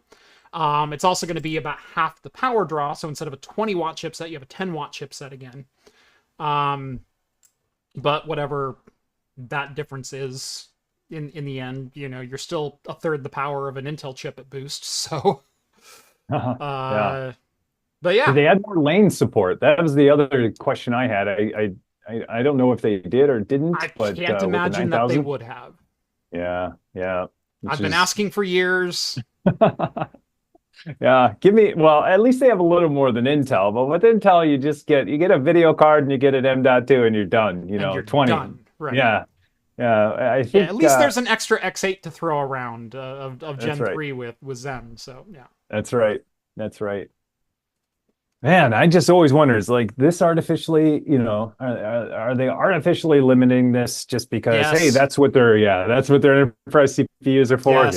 Yeah, yeah, it's just such a bummer. Like I don't know. I wish there was a larger market for workstation class stuff. And you could see like the trend over time, like, not only limiting the lanes. Like limiting the lanes has like changed so many things drastically. Like even motherboards, motherboards have just gotten tiny over time. Like, hey, they have one 16x slot and one 8x slot, and because that's all they need. Why build a motherboard with more? It's just a waste of money. I don't know. It's just well, for those of us with a graphics card, dual Yep. NVMe's, an 8x capture card, and an 8x right. network card, like I need some bandwidth there. That's right. Yeah. And I feel like, yeah, that has rippled through like the hardware too, to where, manufacturers, they make smaller motherboards now, and then cases get smaller. And it's just like, I don't mind smaller, but at the same time, I still wish there was a good professional option. I totally get it that, yeah, there is or is still Threadripper, but So Yocto's trying to get us to fight. I imagine, because I mean, we're both very good friends of Yocto. Yocto lives about an hour and a half from my house, so I was actually at his house this last week for a while. We went and had lunch together. He's a great guy, but he just dropped $500. Yeah, it was wild. That is wild. As he does from time to time. So thank you, Yocto. Currently building a cloud on the go to take down to California. So awesome to see my two favorite tech YouTubers on one stream. Definitely need more crossovers. Yeah, thank you. Appreciate it. Yeah, that is crazy. Cloud on the go. Yeah, that sounds like it's up his alley. If he's not building, 4 server racks in his data center at home in his garage, it's right. It's cloud on the go, or like a mobile LAN gaming server rack he was telling me about. I think he was gonna bring for with you for a pack. Yeah. So I do have 2 U's in his home data center now. So there is that. I was up there deploying that box this last week. But got to see his data center, his 400 amp service, his 5 gigabit symmetrical fiber. We had a good time up there, but no, his cloud on the go, he's right now tinkering with a couple of minis forums boxes. So the UM790, so the 16 core AMD mobile, and then he's got another minis forums box as well that he's looking at a couple of different things to do with them. One of them is a gaming server on the go, one of them is a cloud server on the go. So really cool stuff. Yeah, I always joke around and say he's running YWS out there, Yocto Web Services out there. It's like, yeah, it's so crazy. It's so crazy, but that's awesome. Yeah, and lucky you get your service there. If I just co-load a couple here with a local guy, and it was in Minneapolis, and otherwise I was going to ship them out to YWS, but I got a local person to do it, and I could actually physically, drive there if something goes wrong. I went with the local person, but. Lucky, yeah. Yep. No, we love you, Yocto. He was talking about some hardware maybe a year ago or something like that, and he goes, "Yeah, I had this hardware, and I sent it over to TECHNOTIM," and I went, "I thought I was the only one. What is this mess?" Yeah, I buy his old Switch Aggregation Pro. Yeah, that's right. Yeah. Yeah, I was like, I need more 10 gig. He's like, I'm selling a whole bunch of Ubiquiti gear. I'm like, that sounds awesome. And then I totally, as soon as he said it was a Switch Aggregation Pro, which gave me, I don't even remember, I think 20 10 gig uplinks. I was like, that's awesome. Yeah. No, have you seen his C7000 chassis that he's got in there right now? His 6U 40 gig switch. He talked about it.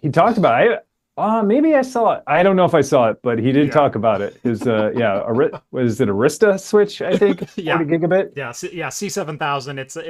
It's a switch blade chassis. Oh wow. 6U. It's something like 140 pounds or something like that. Like it's insane. I've asked him what he does with all that, but then I tell him not to tell me because I love to not know and just make up all of these things in my mind. So I never want to know what he's actually doing besides web hosting, because it's always fun to imagine. Yeah. Yeah, I'd love to have that kind of space, and I would love to. Yeah, I would love to have a colo in my garage. That would be so sweet, because I get a lot of enjoyment of hosting things for people. Yeah. Whether it be hardware or software, just for some reason, providing a service to other people that they enjoy. I really like doing that. So yeah, I've always been a hardware guy. I've never software and me just have never gotten along. I've always been the hardware guy. I will make decisions about how much hardware you need to do something. When it comes to software, I go, that's someone else's to implement. Like that's, but you actually got a package from me. I did. This week. Yeah, it's back there. Should I grab it real quick? Yeah, go ahead and grab it real quick. So Tim got a 1 of 1. You got a special one-off unit. Yeah, I got the limited edition. Yes. It's called the Hottest Pink Axe Effect. Look at that. Look at that bling. Oh, it's going to blind you. It's going to blind you. The bling will blind you. What's funny is my green is like a neon green, and I set them next to each other, and mine looked downright tame next to Tim's. But I figured if someone's got to have bling and RGB in their server rack, it's got to be Tim. So that's right. We got a super hot pink version of Axe Effect. That's right. I know exactly where this is going, and I'm going to plug it into my. I have a Unify like power distributor, and I'm going to plug it right into the USB there, and I'm going to run it. But nice. Yeah, I'm super excited. I need to get through one project, this next video that I'm working on. Then I have some breathing room. But yeah, I'm super excited to check it out. Yeah, I watched your whole video. Congratulations on launching a product. I saw your whole video, even so I know. I even know where the tutorial is because it was in that video too. So yeah, I'm super excited to check it out. I'm also curious, like, what the temperature in my small little homemade server room is. Yeah, and that's kind of why I made this. Is it seems like such an easy question to answer, but not everyone has a thermostat in the room that they keep their servers in. Not everyone, and even your intake temp sensors on your individual servers, they can vary drastically from bottom of rack to top of rack. They can be influenced by local factors. Is the sensor on the motherboard that's also behind the hard drive cage? Or is that actually the intake that you're getting? Is it the same intake temp for all the different servers in your rack? And that's not an easy question to answer. And it should be. So yeah, I thought it was I thought it was interesting too when you talked about like front of rack, back of rack temperatures. Like I never thought, like, I totally get it. Like, the back is going to be a lot hotter, but I never thought, oh yeah, that'd be good to measure that too. Like how much, warmer is it behind than it is in front, and how well is, the ventilation or the fan I have going actually doing. Yeah. Yeah. No, probably the number one comment that I received outside of, you're making a PoE version, right? Yes, I said like 9 times in the video I'm making a PoE version, but it was still the number one request. I want the PoE version. I heard you. PoE is like the next thing that we're working on. The second thing that I received was, would it be possible to add a remote sensor so I can get 2 temperatures off of this? Trust me, we heard you. Yeah. Stay tuned. I like it, because that's exactly, I would do front and back, exactly that. That'd be awesome. So I talked to my developer this week. We have something very, very, very cool kind of in the works in regard to a PoE model with 2 sensors. Also, the third request was a water detection. So if you have an air conditioner or a split unit or something, if it starts leaking, you want to detect that. If there's condensation from an air handler, you want to detect that. We're also looking at implementing a water detect sensor into the final version. So the final PoE version will do 2 sensors. I won't say should. On the roadmap, 2 sensors plus a water detect. Yeah, that is awesome. Stay tuned for more, because and I'm putting pressure on my dev right now, because he goes, not don't say it yet, but you signed up now. It's on YouTube. You signed him up. but he said probably, and so we're rolling with that. But we also found a way to make the final version maybe even a little bit cheaper. I'm not saying cheaper than 65, but I'm saying if you were to buy 2 sensors, definitely cheaper than buying 2 sensors. Yes, stay tuned. Yeah, sounds awesome. Yeah, I'm excited to get this up and going. I don't do any SNMP monitoring now, but I'm thinking I'll just get it hooked up to, I'll either hook it up to Home Assistant, because I can do SNMP there. Yes. And then I can trigger a lot of my automations that I already have. So that's an easy way to get back into it. But I was also like, how can I get this also into Grafana too? You know what I mean? And I might be able to do that too. But yeah, I'm excited to it. I'm excited to play with it. Yeah, the cool thing is these are supported out of the box in Home Assistant. Home Assistant supports SNMP natively. It'll pull this sensor, it pulls it accurately, and you can pull that information straight in and then do whatever you want for your automations off of it. SNMP was the most important thing because not right now there is a market out there for like temperature sensors in a room, and you can go to Home Depot or get on Amazon, and for $15 you can buy a temperature monitor that you can monitor through a smartphone app. Yeah, exactly. Locked up in someone else's app. Yeah. Or, tie it into Google Assistant. No, that's not what I need. Yeah, Alexa, how hot is it in so my room? I understand those devices exist, but if you want to tie it into Home Assistant, that device doesn't exist yet. Outside of, creating your own Zigbee device, or, I bought an ESP32 and tied up a radio. That's not a retail product. That's not a product that you're just going to go buy off the shelf and plug in. I wanted the product to be plug-in, but I was also very insistent that it works on SNMP because that's what small and medium businesses use for their monitoring systems. I wanted this to tie into something that was already used. Yeah. You're not going to deploy Home Assistant just to monitor the temperature of your server rack at a small and medium business.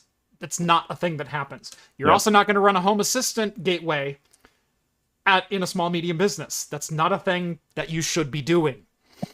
Does everyone hear me? Okay. But SNMP, it's already used. It's already ubiquitous. You can plug this in. It will tie into your system and give you the proper data in the place that you're already looking. That's what I wanted. Yeah, it's super interesting. Yeah, I remember when you were talking a little bit about it, and then talking more about it, in the other Discord, and I was super excited. And then I spotted it. You had an Easter egg in your prior video, and it was under your arm, and I was like, that is either it, or it's something fell off his Nvidia GPU, because it was lime green too. So I was like zooming in. I was like, is that his new thing? Or well, what's funny is for like 2 months, I've had two Raspberry Picos right there on my back shelf. I see them. Yeah. But so I've had the Picos there forever, and then over the last couple of weeks, I've been splashing these into videos wherever, or anytime like in the last 3 weeks that I've had a video out in my server rack. And I've talked about temperature. I've got, I have a temperature sensor out there, and it told me that the rack was running at this temp, and so it's like there's been like little Easter eggs and little hints dropping of what it is and what it's going to be. Yeah, cool. I bet you learned a ton about more than just about this, but product creation. Procuring things, getting things built or designed, starting I don't know if you started a business, but I think you did something separate. Yeah, exactly. Yeah, I bet you learned a ton, and that's the stuff you don't really get to. Those are like life experiences you have to go through in order to learn them. So yeah, it's pretty awesome you got to learn that. Yeah, well, you picked my brain a little bit about, how you did merchandise, that. Yeah. Running your own merch store and whatnot. And by the way, congrats on the launch of your merch store. Thank you. I love the dark mode shirt. Awesome. Thanks. It's hopefully more to come. Yeah, but you kind of start with small product launches and small releases, and then you get a little bit more comfortable, and then you start carrying entire lineups of products. And so I started with, coasters and bottle openers. Was like let's do something simple. Let's be able to make it. Can I do this? Can I keep up with demand? Okay, here's where my demand. Here's how I get in packing material, and how I handle shipping, and how I handle international, and how I handle this and that. Like, there's so many little intricacies of running a business like this. It sounds stupid simple. Get a product in, engrave it with whatever, and then ship it out. But there's so much that goes into making that a repeatable process. And the difference between selling 10 things and selling 1,000 things is being able to make it repeatable. Yeah. And I learned a bunch of lessons of, starting with some small products and launching those, and then getting glassware and making glassware a repeatable product that I can make here in my house and ship successfully. I still have not heard of a glass that has been broken in transit. So, I can successfully say I think every single glass that I have shipped has made it to its destination. We've had a couple broken coasters that I've replaced. We've had a couple lost packages that I've replaced, but I haven't broken a glass yet. It's like, yes. Yeah, I remember. I was asking like one how you actually do it with a laser engraver, because that was like, yeah, I've never like looked into it. It's super interesting to me. But yeah, it's mind-boggling that you're able to do all that at home. I've got a couple really cool lasers out in my garage, and it started with a couple of projects that helped fund the lasers, and so to my patrons, I actually did a small run of water bottles that are kind of similar. I also do coffee tumblers now that were kind of similar in design to the coffee tumblers, but I offered those up for sale and priced them where I made a pretty decent profit. They were probably a little bit more expensive, but they're also kind of a boutique item than something you get off, LTT store or whatever else, off Amazon, but also not absurdly expensive. Like, I think I sold them for $40 and then $50 if you wanted them customized, and so I could engrave your name onto them. And just doing that, I was able to pay for the laser that later went on to start the business in full swing. And so then I started doing stone coasters, and so engraving. Here's one that I like. It's a Xeon 2011 CPU. Don't you also have a floppy disk one too? I do have the floppy disk. I've got that right here. Yeah, that's right. Yeah, beer in the Doom font. Yeah, that is awesome. Yes. So I started just doing design work and selling these kinds of things and doing bottle openers. And then when I got comfortable with that process, I moved on to glassware and started, designing, circuit designs on the glassware. I've also got a matrix glass. Oh yeah. We call it Code Rain. Started doing that, and doing those and learning the logistics of that kind of made me a little bit more comfortable to do a product that I was a little less in control of. Like, I did the development on this I paid a developer to build this for me. Mm-hmm. But then I'm hosting the website and I'm taking the transactions and I'm handling the 4 different vendors that I'm working with to get in hardware, get in software, get in cases, get in screws, have the PCBs made, have the PCBs assembled. But then I'm also doing packaging and shipping and everything else. So I'm a full-on logistics company at this point. Earlier today, we sold our 300th beta board. Ooh, yeah, that's awesome. So we're going to continue taking orders until June 17th. So if you still want in on the beta, there is still time. Craftcomputing.com. Go get yourself a temperature sensor that is SNMP readable for only $65. These don't exist. Open, and it's open too, right? I mean, it's like, it's built on a Raspberry Pi Pico. It's not open source. The software built on open standards, but it's built on open standards. Exactly. Yeah, it's SNMP standards, and it's built off an RP2040, so it's very repeatable. And it's using a dev board the way a dev board should be made. The dev board is not the final product. The dev board is the proof of concept, and that's what you're receiving here. Do I have one nearby? Yeah, there we go. So it is a Raspberry Pi Pico on dev board on a custom PCB. The final version will not be a Raspberry Pi Pico, because anyone who sends a dev board to full production is an idiot. I'm just going to say it. That's not how dev boards are supposed to be made. You're supposed to develop and then build your own. Yeah. And that means like your own custom PCB, right? And yes. Okay. Yeah. So awesome. Our final version is still going to be built off the RP2040 because I liked that as a platform. The reason I liked that as a platform is SNMP is built on C. If you've ever tried to port C over to ESP32 or other microarchitectures, there's a lot of rewrite that has to happen. But the RP2040 is ARM, so it can just run C code. And so that was the big impetus of getting SNMP ported over to this platform, was it runs C. So that's why I didn't use an ESP32, as the software would have been a nightmare. Could I have done it? Probably. Would it be a good idea? No. And it would not be affordable either. But the final version will be our own custom designed PCB, our own custom circuitry, built off the RP2040. That's still going to be our base processor. People are going to have a conniption when they find out I'm going to be using an ESP32 on the board as well, but just for the Wi-Fi. We're going to have an ESP Wi-Fi module on there because ESP32 sells a Wi-Fi module that you can add to your final PCB that makes it FCC certified because they've gone through all the radio certification for you. Nice. So the final Wi-Fi version will have Wi-Fi that is FCC certified, and it's going to be an ESP32 module that's just tacked onto the side, but it will not be running the SNMP. So I can't wait for people to find that out. That's awesome. Well, and you don't have to spoil it all. Is like the form factor going to be the same, or do you have like? You don't have to spill anything. I'm not forcing you to say anything.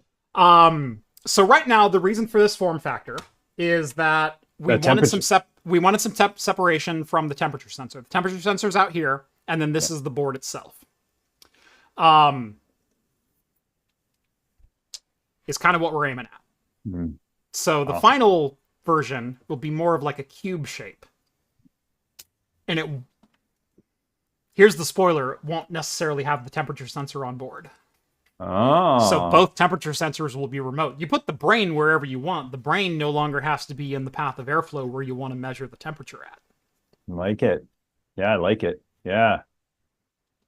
That's the final.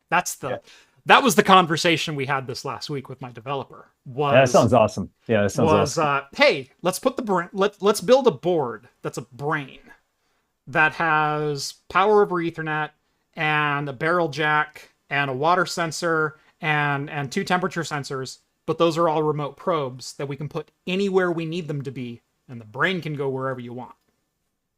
Yeah, as long as it's on the same Wi-Fi network or something. Yeah, yeah. Not even same Wi-Fi because it's PoE. It's Ethernet. Oh, that's true. That's true. Yep. I think we'll likely keep a similar form factor for the Wi-Fi. And so we will be developing a Wi-Fi board that is going to be, again, our own custom PCB solution. It might be a little bit smaller form factor, but at the same time, I do like having the rack mount capability of this one, just in case. But the Wi-Fi version, you can power it over USB-C, and then just place it anywhere. We will also likely be bringing the water sensor and humidity to the Wi-Fi model as well. By the way, humidity is 4 to 6 weeks out, and will probably be coming to the beta version via firmware update, so you'll have temperature and humidity on the beta version. And humidity is coming to the final version as well. That's great, because humidity is one thing. Like my tiny server room is house cooled and earth cooled. It's either I open the windows or I turn on the fans. So which when I open the windows in a Minnesota winter, there isn't any humidity, but during the summer there's a lot. And I'm always curious, like, hey, what effect does that have, on everything in there? Probably a lot more than I think. Yeah. So the sensor we used is a temperature and humidity sensor combo. We've enabled the temperature sensor because there was already an SNMP MIB written for that. We're working on finding a common humidity sensor that we can tie the humidity data to. And as soon as we get that, we're already pulling the information from the sensor. We can expose it in devlogs. I didn't tell anyone that, but we haven't enabled it for SNMP yet. That will be coming in a firmware update. And I'm almost ready to 100% commit that it's coming to the beta. So your beta board will get a firmware update that will enable SNMP and humidity sensing. But the Wi-Fi version will probably remain the one sensor on board. And we'll probably add a lead, so if you want to add a water sensor as well. It's kind of a selfish ad on my part because I want to put these out in my crawl space where I have sump pumps and use them as alerting. So if my sump pump fails, I get a water alert, but I also get temperature and humidity from under my house. Like, it's totally a selfish want, but I have the means to build my hardware, right? So that's right. That's right. But as far as the rack mount unit, we're going to have 2 sensors, PoE enabled, plus the water sensor. Yeah, that'll actually be awesome, because then I'll know, hey, is my basement flooding, and how hot is it in there, and what's the humidity? Right. So I don't even have a water sensor in there now, so that'd be great all around. Yeah. Plus, enabling the humidity on the Wi-Fi sensor and being Home Assistant native also means 3D printer people. Do you want to put this in your 3D printing enclosure and make sure you have accurate readings of your temperature and humidity within wherever you store your filament or wherever you have your 3D printer at? $65, not a bad deal. Like, there's so many, I've had people that like run greenhouses that go like, I want 10 of these to deploy to all my greenhouses so I can get the relative humidity and temperature of my plants during the summer. And so I've already been reached out to a number of people that are like, dude, this has so many different implementations that is not affordable from any industry in a standard readable format. So I'm excited. Yeah, yeah. I'm excited for you. I'm excited for you. Sounds awesome. Thank you. Appreciate it. I am looking forward to it, though. Minimally, tomorrow, I am going to at least attach this to my server rack and take a picture. But hopefully after I get this next video, I've learned to have tunnel vision now when I'm working on a project, because otherwise I get so distracted. Yeah. And now I'm just like, boxes come from people, packages come, and usually I don't even open them, but I saw this from you and I wanted to see it. But usually I'm just like, nope, I know what that is. I'm not even going to open it. Like, not even going to spend time. Got to finish my video first, because that'll be like some side quest that like never ends. Yep. But yeah. Alex says bulk pricing. We will definitely be offering bulk pricing. If you wanted to play this in enterprise, if you want to buy 1,000 sensors, we can definitely talk. Like, Alex is your guy to buy bulk. Yeah, he's. I know Alex. Yeah, he buys bulk everything. Sweet. He buys servers in bulk. Yeah. No. We're pricing this at a structure where it makes sense for me to sell them individually. So what that means in layman's terms from a logistics standpoint is I do have a profit margin on this. A lot of my cost is already sunk. The boards do cost money, but a lot of my cost was in development for this. The reason for releasing the beta was we made the beta as a proof of concept to, can the software run? Can we use this sensor? Can we make SNMP work on the Pi Pico or an ESP32 or whatever platform we want it to? We got it to a point and developed it to a point where if this launched as a retail product today, would it be successful? And I think the answer is yes. I sold 300 of them on the promise that it works, but a big reason for the beta is to also get feedback of, does this work in your environment? Does this work as a mass product? And we released the beta to recoup costs of development. What's really funny is I got 99% of the comments were great. And that's like every video. 99% of the comments you receive are great, but then you always get that one jackass who goes, "You're selling me $5 worth of parts for $65? Are you insane?" It's like, cool. You have no idea what you're talking about. Yeah, but those are tough. Those are tough ones. Yeah, when you get those, I could do the same thing for $5. It's like, it's not how be my it works. Guest. Yeah, is usually well, my what's response. stopping you? What's stopping you? Yeah. My favorite thing was the people who go, "I do this with an ESP32 and a temp sensor in my server rack." I said, "Oh, and how did you get SNMP working?" They said, "Well, we didn't get SNMP working." "Oh, how did you configure it?" "Well, I have to go in and manually flash the firmware, and it's a huge headache." Well, cool. You don't have a retail ready product then. Like, yeah, how much is that headache? How much would you pay to get rid of that headache? Right. Let me know when you have a product that you can sell an end user and an intern can plug in and use. Like, that's the establishment for a retail product. And that's what I have. And that's what I'm selling even in my beta phase. Trust me, there's many more costs to come as far as making sure we have PoE. I also have to make sure this has CE and UL compliance because it's technically a high voltage device because it's over 30 volts now. So if I want to sell in Europe, I've got to buy a compliance license and get my product certified. That's going to cost money. Mm-hmm. The point of getting this out there on Wi-Fi, number one, it's a 5-volt product, so I can sell it to anyone. But number two, does this work? Are people happy with it? Where are the improvements I need to make before I go final? Yay, development. Yeah. That's cool though. It's cool. Like, developing a product and then even releasing a beta and selling a beta and getting feedback from people that helps contribute to the product. It's pretty awesome. They're like just iterating and making it better for people so that the final product is way better. And I like it. Yeah. I like it. It's like software development. Just keep iterating and making it better. Yeah. And on top of this has a software component to it, so you could always make it better. Yeah, exactly. And it's been really interesting. Even though it's SNMP, every SNMP monitor is not the same. And so we've already found a couple of issues with various SNMP monitors. Me and my dev, before we released the video, we found an issue with different serial terminals connecting to this. Where, because it's a serial terminal and it's constantly refreshing the screen, it wasn't recognizing backspace as a key input from PuTTY. And so he was using one version of a serial terminal, and I was using a different version of a serial terminal, and that introduced a bug in our initial firmware release, where I couldn't properly enter a Wi-Fi name, but only in one field. So it was, and so yeah, it's like things you would never think of being an issue became issues, and we had to solve those and overcome. We had to discover what the issue was at first, but then we also had to solve it. Yeah. You don't know what you don't know. Right? Yeah. You don't know what you don't know when you start to get into it. Yeah. Yep.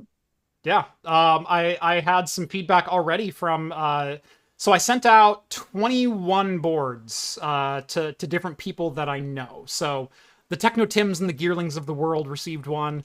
I also sent out to a couple of community members that have reached out to me over the years, or maybe they're organizational decision makers, and like they've expressed interest. Here, I know you may buy 100 of them. Here's one. Tell me what you think.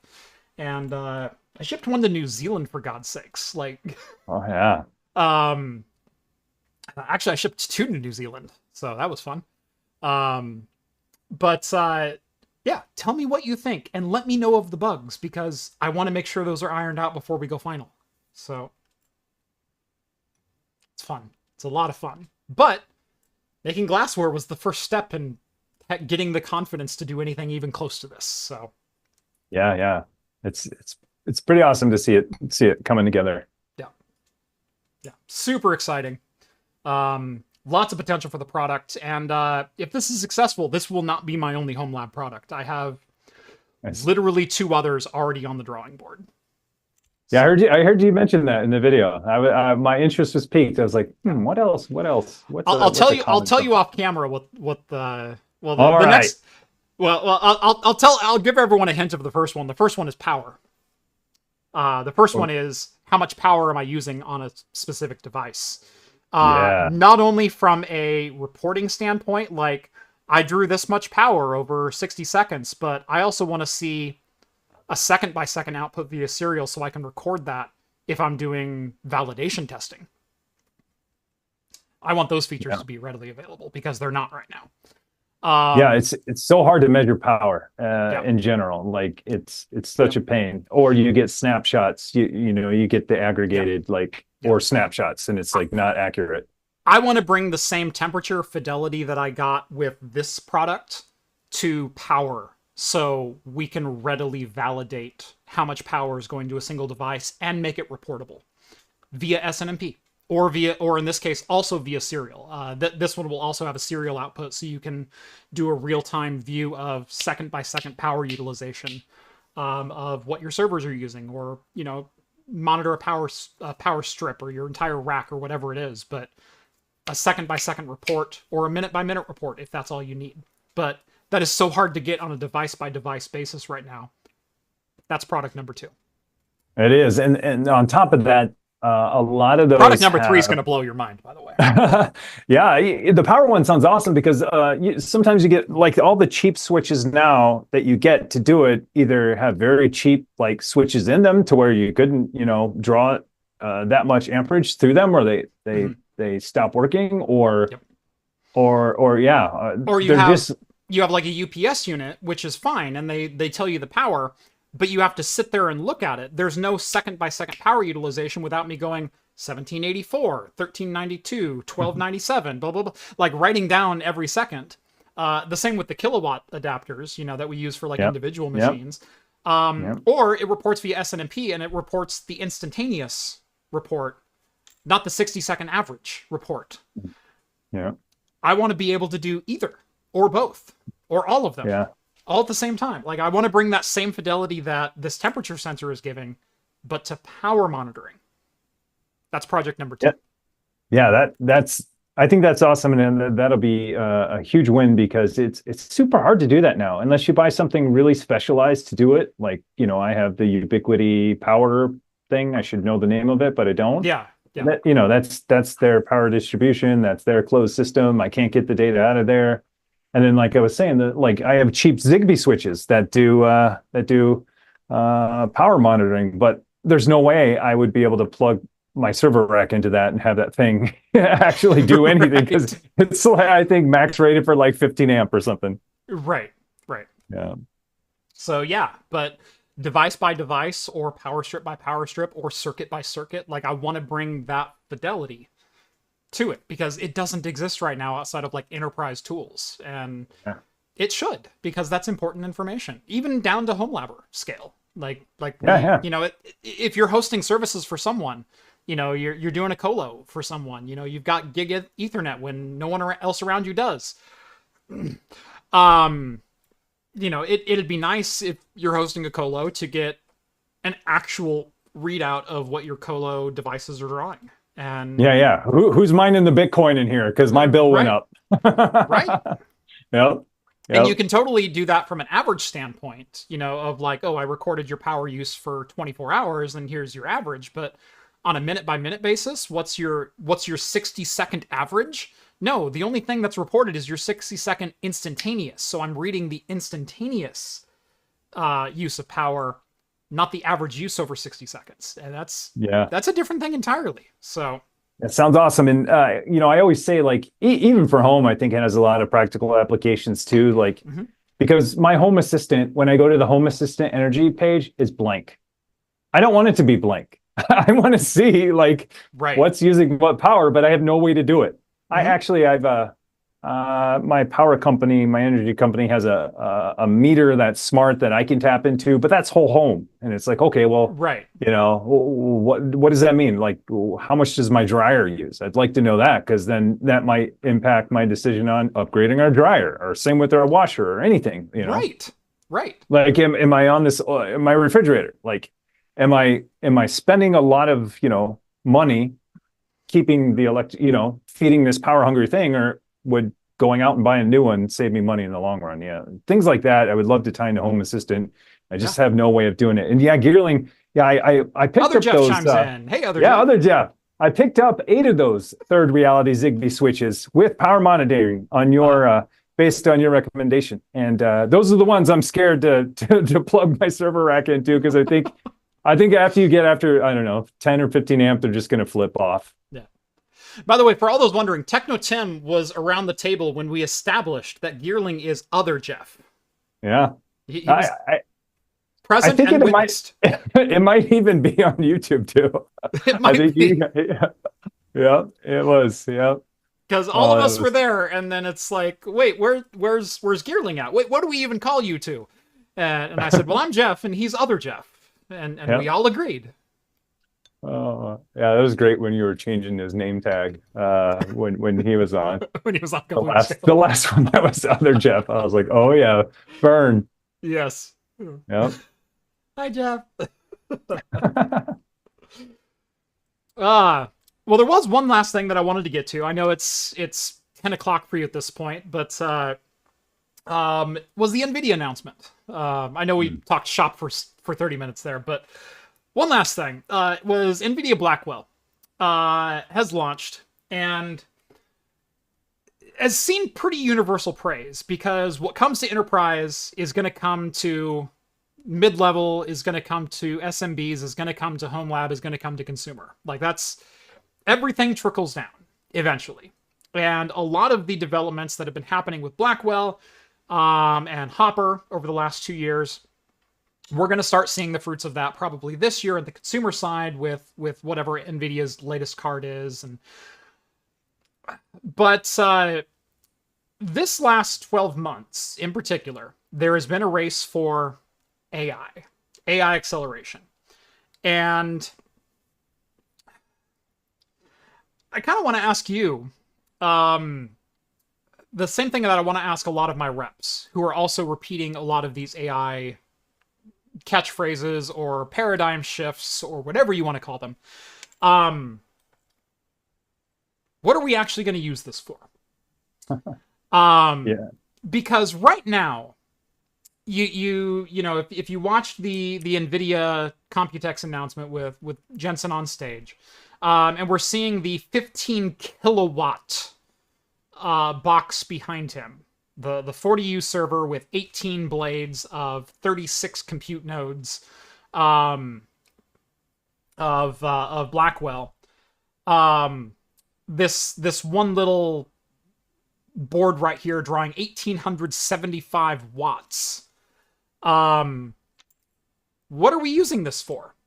Well, it's going to bring about new language learning models and iterative design and you know, make businesses more efficient and just everything we want. The one thing we kind of hear is a crap ton of power to be able to replace you and I.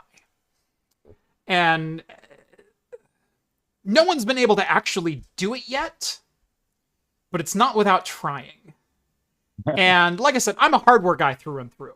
And I kind of wanted to get a software guy's perspective on generative, iterative, large language model AI. What does that mean right now? And what does that mean for the next couple of years? Oh, that's a tough question. Yeah. So Nvidia, yeah, huge news. I think they passed up Apple now. Their market cap is 3 trillion. It's like stock market is through the roof right now. Well, at least the tech sector because of Nvidia. It's wild. But yeah, I don't know. I have a lot of opinions about it. I never really shared them too much. I'm kind of sheepish on AI a little bit. I think there is a time and a place. I do feel like there's a lot of low-hanging fruit right now. And so what we're seeing is with large language models and generating images, we're seeing people going after a lot of the low-hanging fruit. And what I mean by that is, like, I'm not discrediting how hard it is to do, but we're seeing things that haven't been done before. But at the same time, they're just good enough, right? So if I ask ChatGPT, hey, how do I build a house? It's going to tell me how to build a house. And for the uninformed, it might be good enough, right? Or how do I bake a cake? It's going to tell me something, just has to be good enough.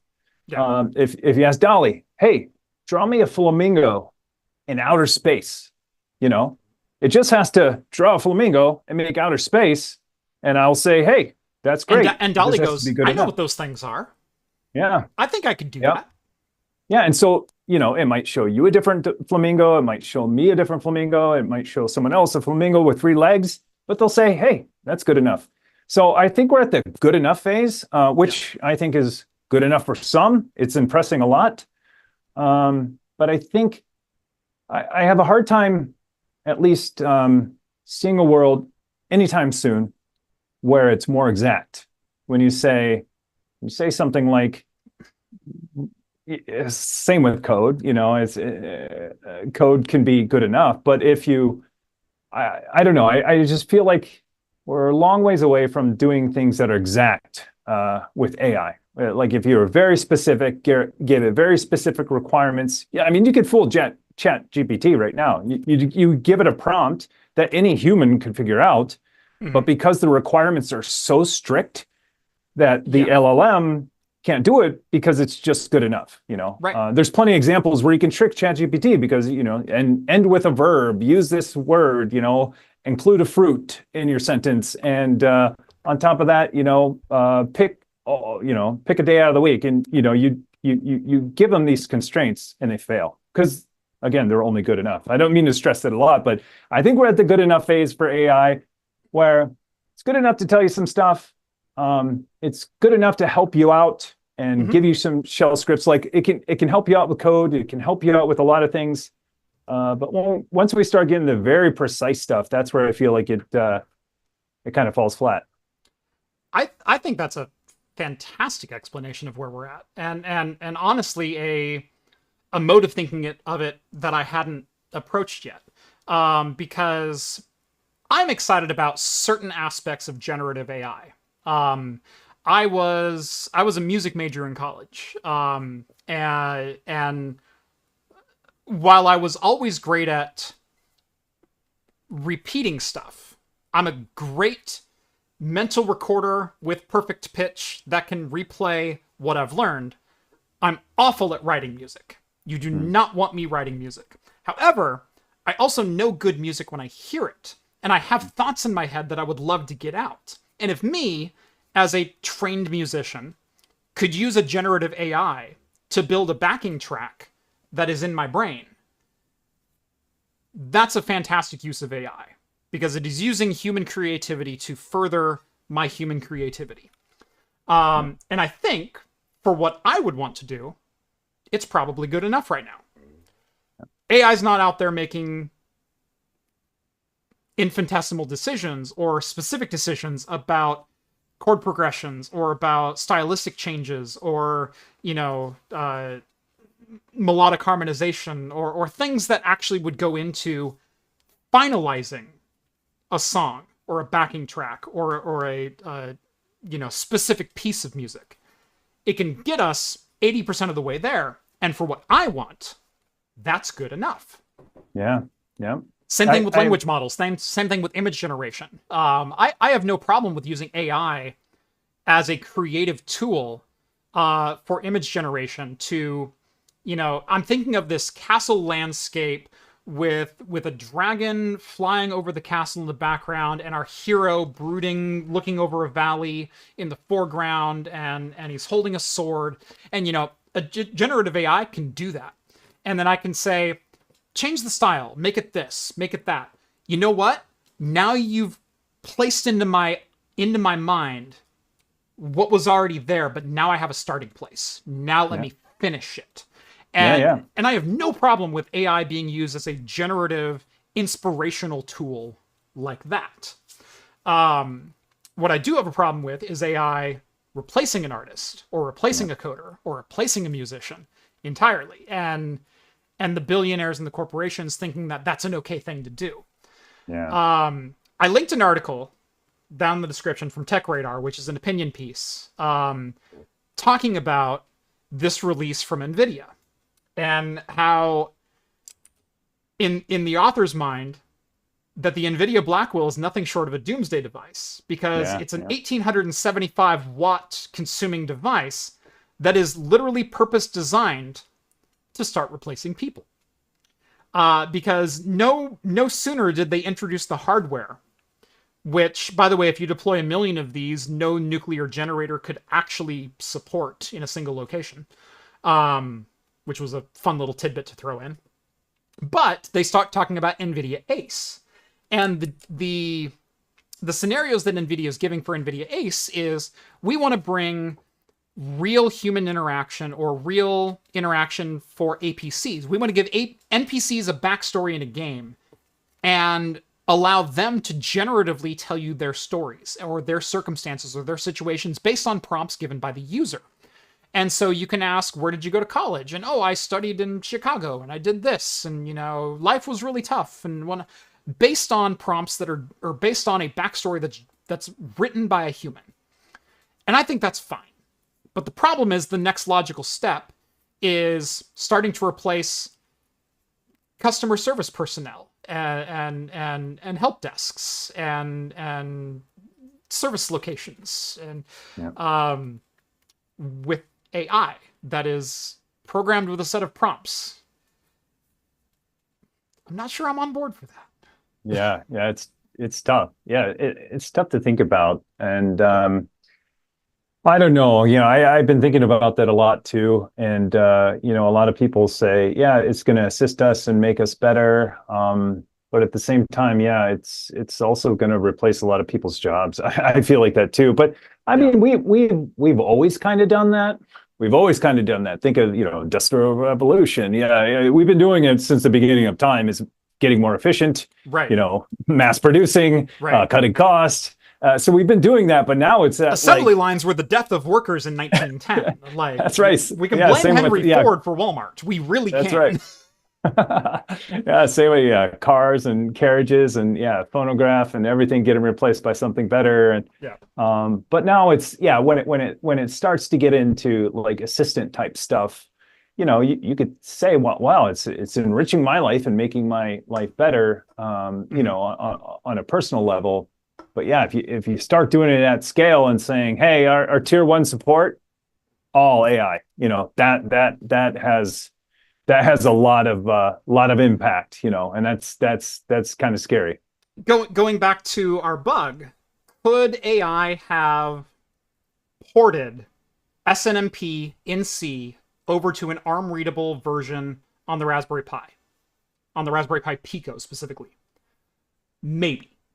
It might have gotten 80% of the way there, or at least given us the framework for which to finish it.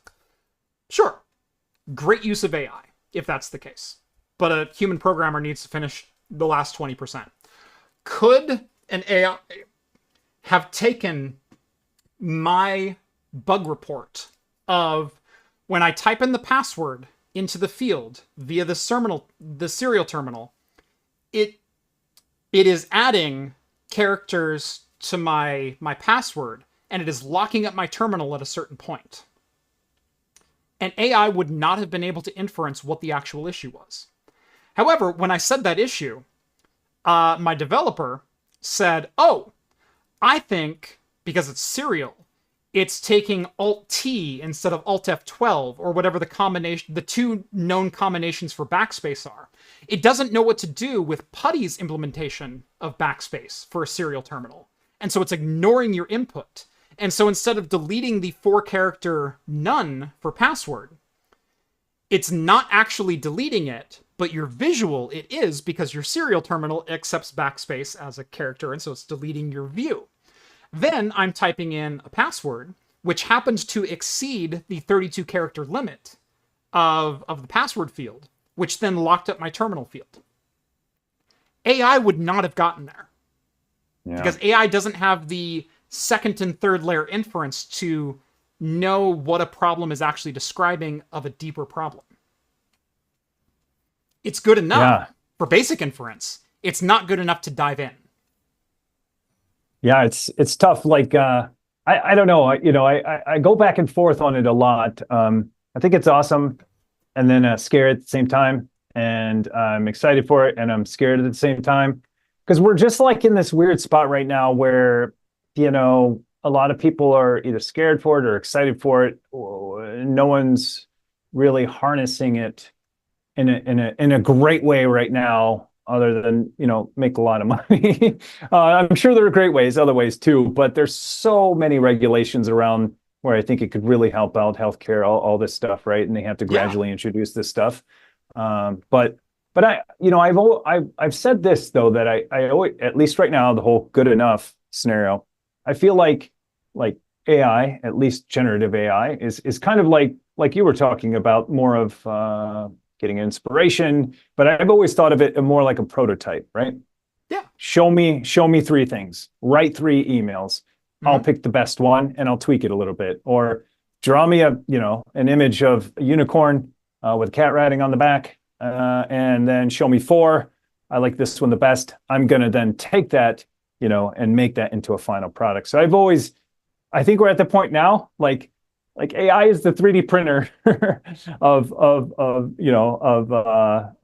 software, where you can, or processes, or I don't know how to describe it, but everyone has the power now to kind of democratize, to create these wonderful prototypes of things they want, which we haven't had the tools to do. And so, that's where I think it's super exciting. Like 3D printers, before that it was like, hey, as someone who literally just needed to develop a part via 3D printing, of which, hold on, here's the iterations I went through.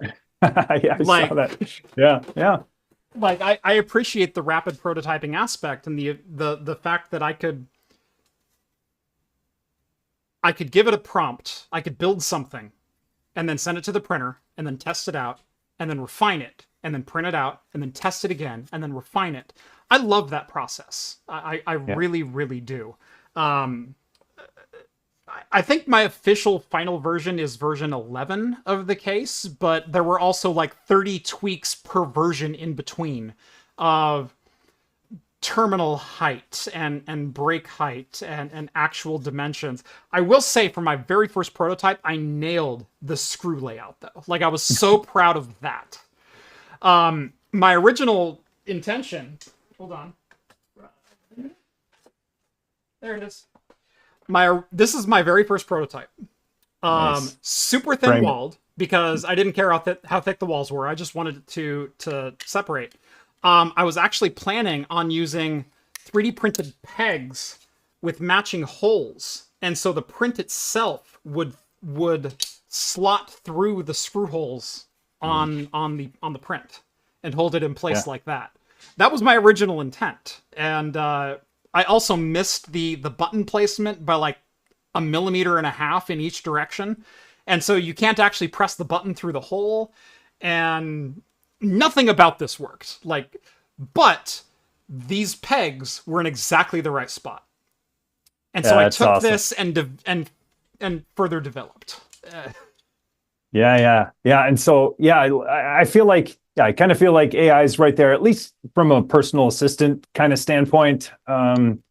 Where, hey, now everybody can have a personal assistant to kind of do some stuff, maybe do some tasks in the future, but get a really good prototype, get a lot of good ideas, and then, the human makes the final product. I kind of feel like we're there. Once we get to computers doing the deciding and making the final product, that's going to be scary. I have no problem with AI, and especially generative AI, being used as a tool for human creation. I have no problem with any tool. I've been using content-aware fill on Photoshop since CS8 in, God, what was that, 2011? That launched before it was called AI. Before it was called AI, it was an algorithm that took a highlighted area and went, I can figure that out. But yeah, that's what AI was. It was figuring out algorithmically what is the surrounding area and how can I fill in to delete an object. And I've been using that for 13, 14 years creatively. I have no problem with AI being used in the creative process. The problem is when it starts replacing me. I know what you mean, because even in software development, right? Like a lot of, that's the scare is like, hey, they're going to start creating code, and there's been a lot of pushback now and criticism with Copilot, at least the Copilot for GitHub, where, hey, it's generating a lot of our code base, and that generative code is now getting into our code base, and we're shipping products with that in there, and our developers don't know what it's doing. But I would also argue that was happening for a long time before this, and it was called Stack Overflow. So, it's like, did it save me time, and did I copy and paste some code from somewhere? Yes. I didn't have to go to Stack Overflow to get it first. Right. But yeah, it's where do you think AI it's grabbing its code from? Exactly. Yeah. Oh, yeah. That's also a touchy subject too. Like it trained so much, even on Reddit too. It's just like it made a lot of websites change their policy too on a lot of things. It's just wild. Like, hey, I'm going to build, $1 trillion product. Oh, I trained it on the internet on all of your stuff that's publicly available. I have a playlist on my YouTube channel. I think we'll finish with this. Shoot, my dev just messaged me. Hold on. He's probably watching the show. Okay, we're implementing Sysla. Okay, got it. No, okay. Different thing. He's like, what did you sign me up for? What did I sign? Yeah, I thought that was what the message was. So I was giggling a little bit. What I'll finish with is this. I have a playlist on my channel that has 2 videos on it. And the video was, I was interested in getting into image generation, but I knew doing a video about image generation would inherently put a foot into one camp or the other of image generation is good or image generation is bad. And so before I made a tutorial on how do you use Llama or whatever, any of the other whatever one I use, I forget. Yeah, I forget too. I saw the video. Yeah. I made an opinion piece. And so I have a playlist on my channel that says op-eds and other things I'll regret. And in there is like a 12-minute video of my opinion of generative AI and the pros of it and the cons of it, and really exploring both sides of the argument. Because should you as a creator be paid for your work? Absolutely. Should you as a creator get to decide how your work is used? For the most part, yes. But there comes a point in which someone can be inspired by something you created, and they go and create their own thing that is completely separate, but also derivative, that is also their complete unique thing, in which you get no compensation for. And that's not called stealing, that's called the human experience. And Yeah. the only difference between that and AI is doing it a frick ton faster. Yeah. I got into music because I was inspired by musicians. I started playing clarinet because in the 4th grade, our local high school came to my elementary school, and they demonstrated all the different instruments to us, and the clarinet people played Star Wars. And I went, that's freaking cool. I want to learn how to play clarinet. And then I learned how to play clarinet, and I did a lot of really cool things on the clarinet. Did they own the rights to Star Wars? Absolutely not. They bought the sheet music and they played it at my high school. Did I credit the original people? Hell if I know. They're 8 years older than me, and I don't know their names. I don't know who they were. But that individual experience cemented who I was as a musician, and literally influenced the next 12 to 15 years of my life. Do they get any credit for that? No. They created that thing, but they don't get any credit. And that's normal. That's natural. That's the evolution of art. And there's nothing inherently wrong with that. The fact that we're training algorithms to generate derivative works is not inherently a bad thing. Yeah. It feels wrong, but all of us are influenced by everything that came before us. We are all the derivative of all of our past experiences. Yeah, I agree. So, Yeah, my wife's a designer, and she gets inspiration from everywhere. Sometimes it's trips, sometimes it's competitors, sometimes it's runway, and sometimes it's other images she finds on the internet.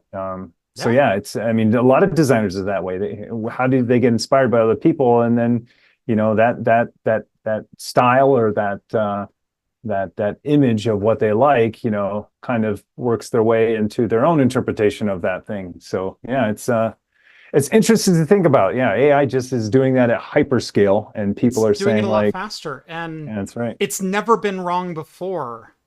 Why is it suddenly wrong? And that's kind of my controversial opinion on that. Is we didn't yell at Mozart for drawing inspiration from Beethoven.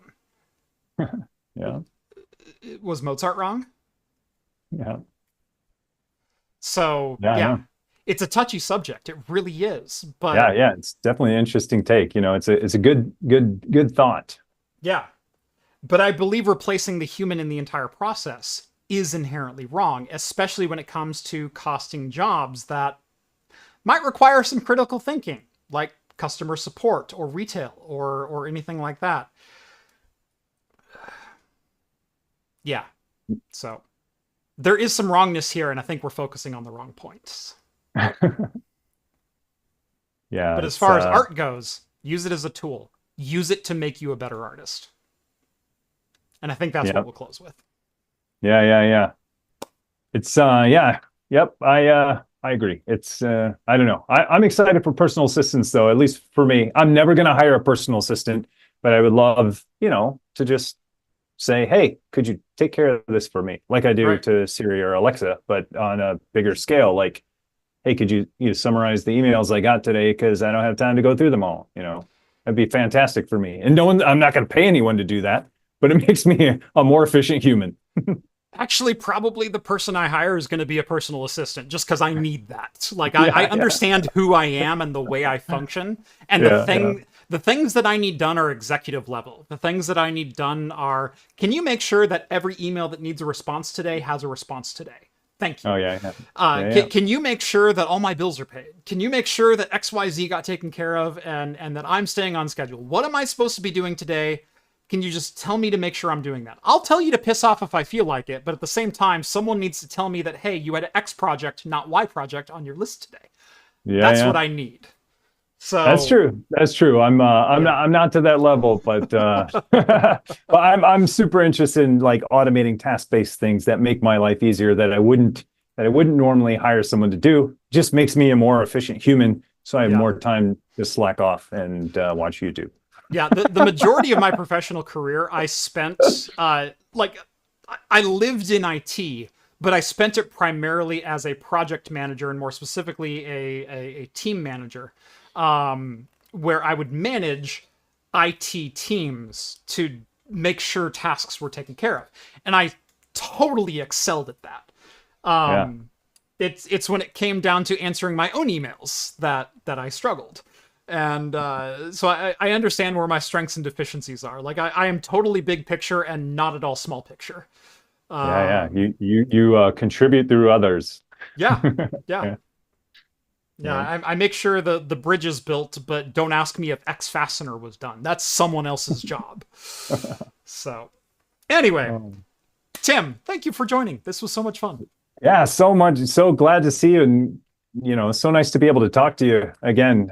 We need to talk more often. You need to come to Minneapolis. There's so much to do here. I know you got a lot going on there, but you're welcome anytime.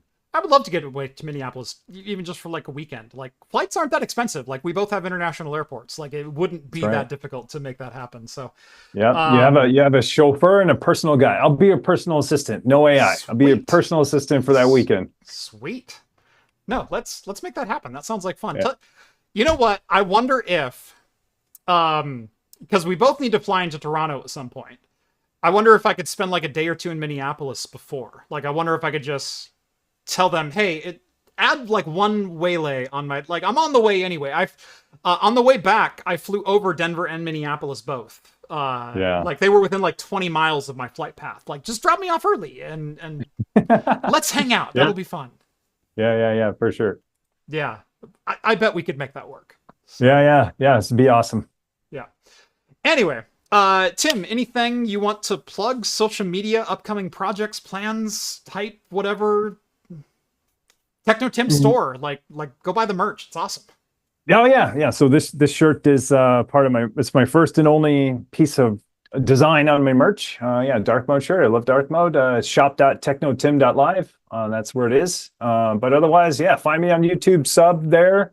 All of my documentation's on technotim.live, and I should have a video coming out soon on YouTube based on a lot of the stuff we were talking about earlier on Unraid and also TrueNAS, and maybe putting them up against each other. Ooh, controversial. Yeah. Yep. I appreciate you having me on here, and it's been a ton of fun. I love talking to you. And for the record, before I did YouTube like I do now, Jeff was one of the first people to help me out and respond to me and give me tips and tricks on virtualizing FreeNAS at the time. FreeNAS, and I was asking about how to virtualize FreeNAS, and do I buy an HBA controller or do I pass through disks? And he said either. So Yep. And I was like, he's big time. There's no way he's going to respond to me on Twitter, and he did.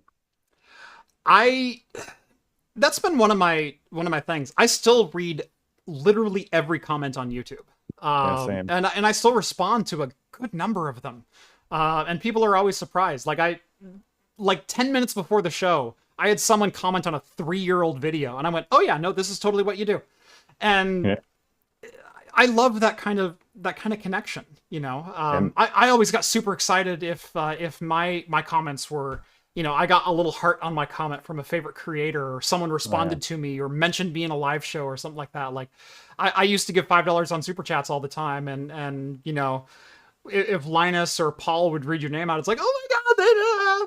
Like they know I exist. They know I exist. Like my early days of YouTube, I would spend editing my videos or shooting my videos and watching Awesome Hardware, so Paul and Kyle doing their thing, and so I'd be commenting on there and whatever else, and I'm trying to do jumpstart my own little thing, and they'd go, oh yeah, no, that's a great point by, I'm not going to say my name because it was not Craft Computing back then, but they go, oh yeah, that's a great point by this guy. He points out like that, and I'm like, oh my god, like that, yeah.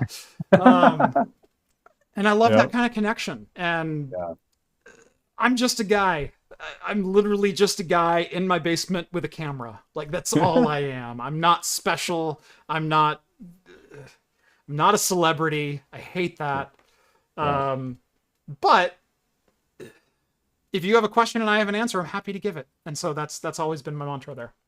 Yeah. Well, I'm glad you were, because I'm glad that was your mantra, because yeah, you helped me out a ton, and yeah, that's how I gained a little confidence about FreeNAS and Proxmox at the time. So I appreciate it. Yeah. Well, thank you. I haven't heard that before from you, so thank you.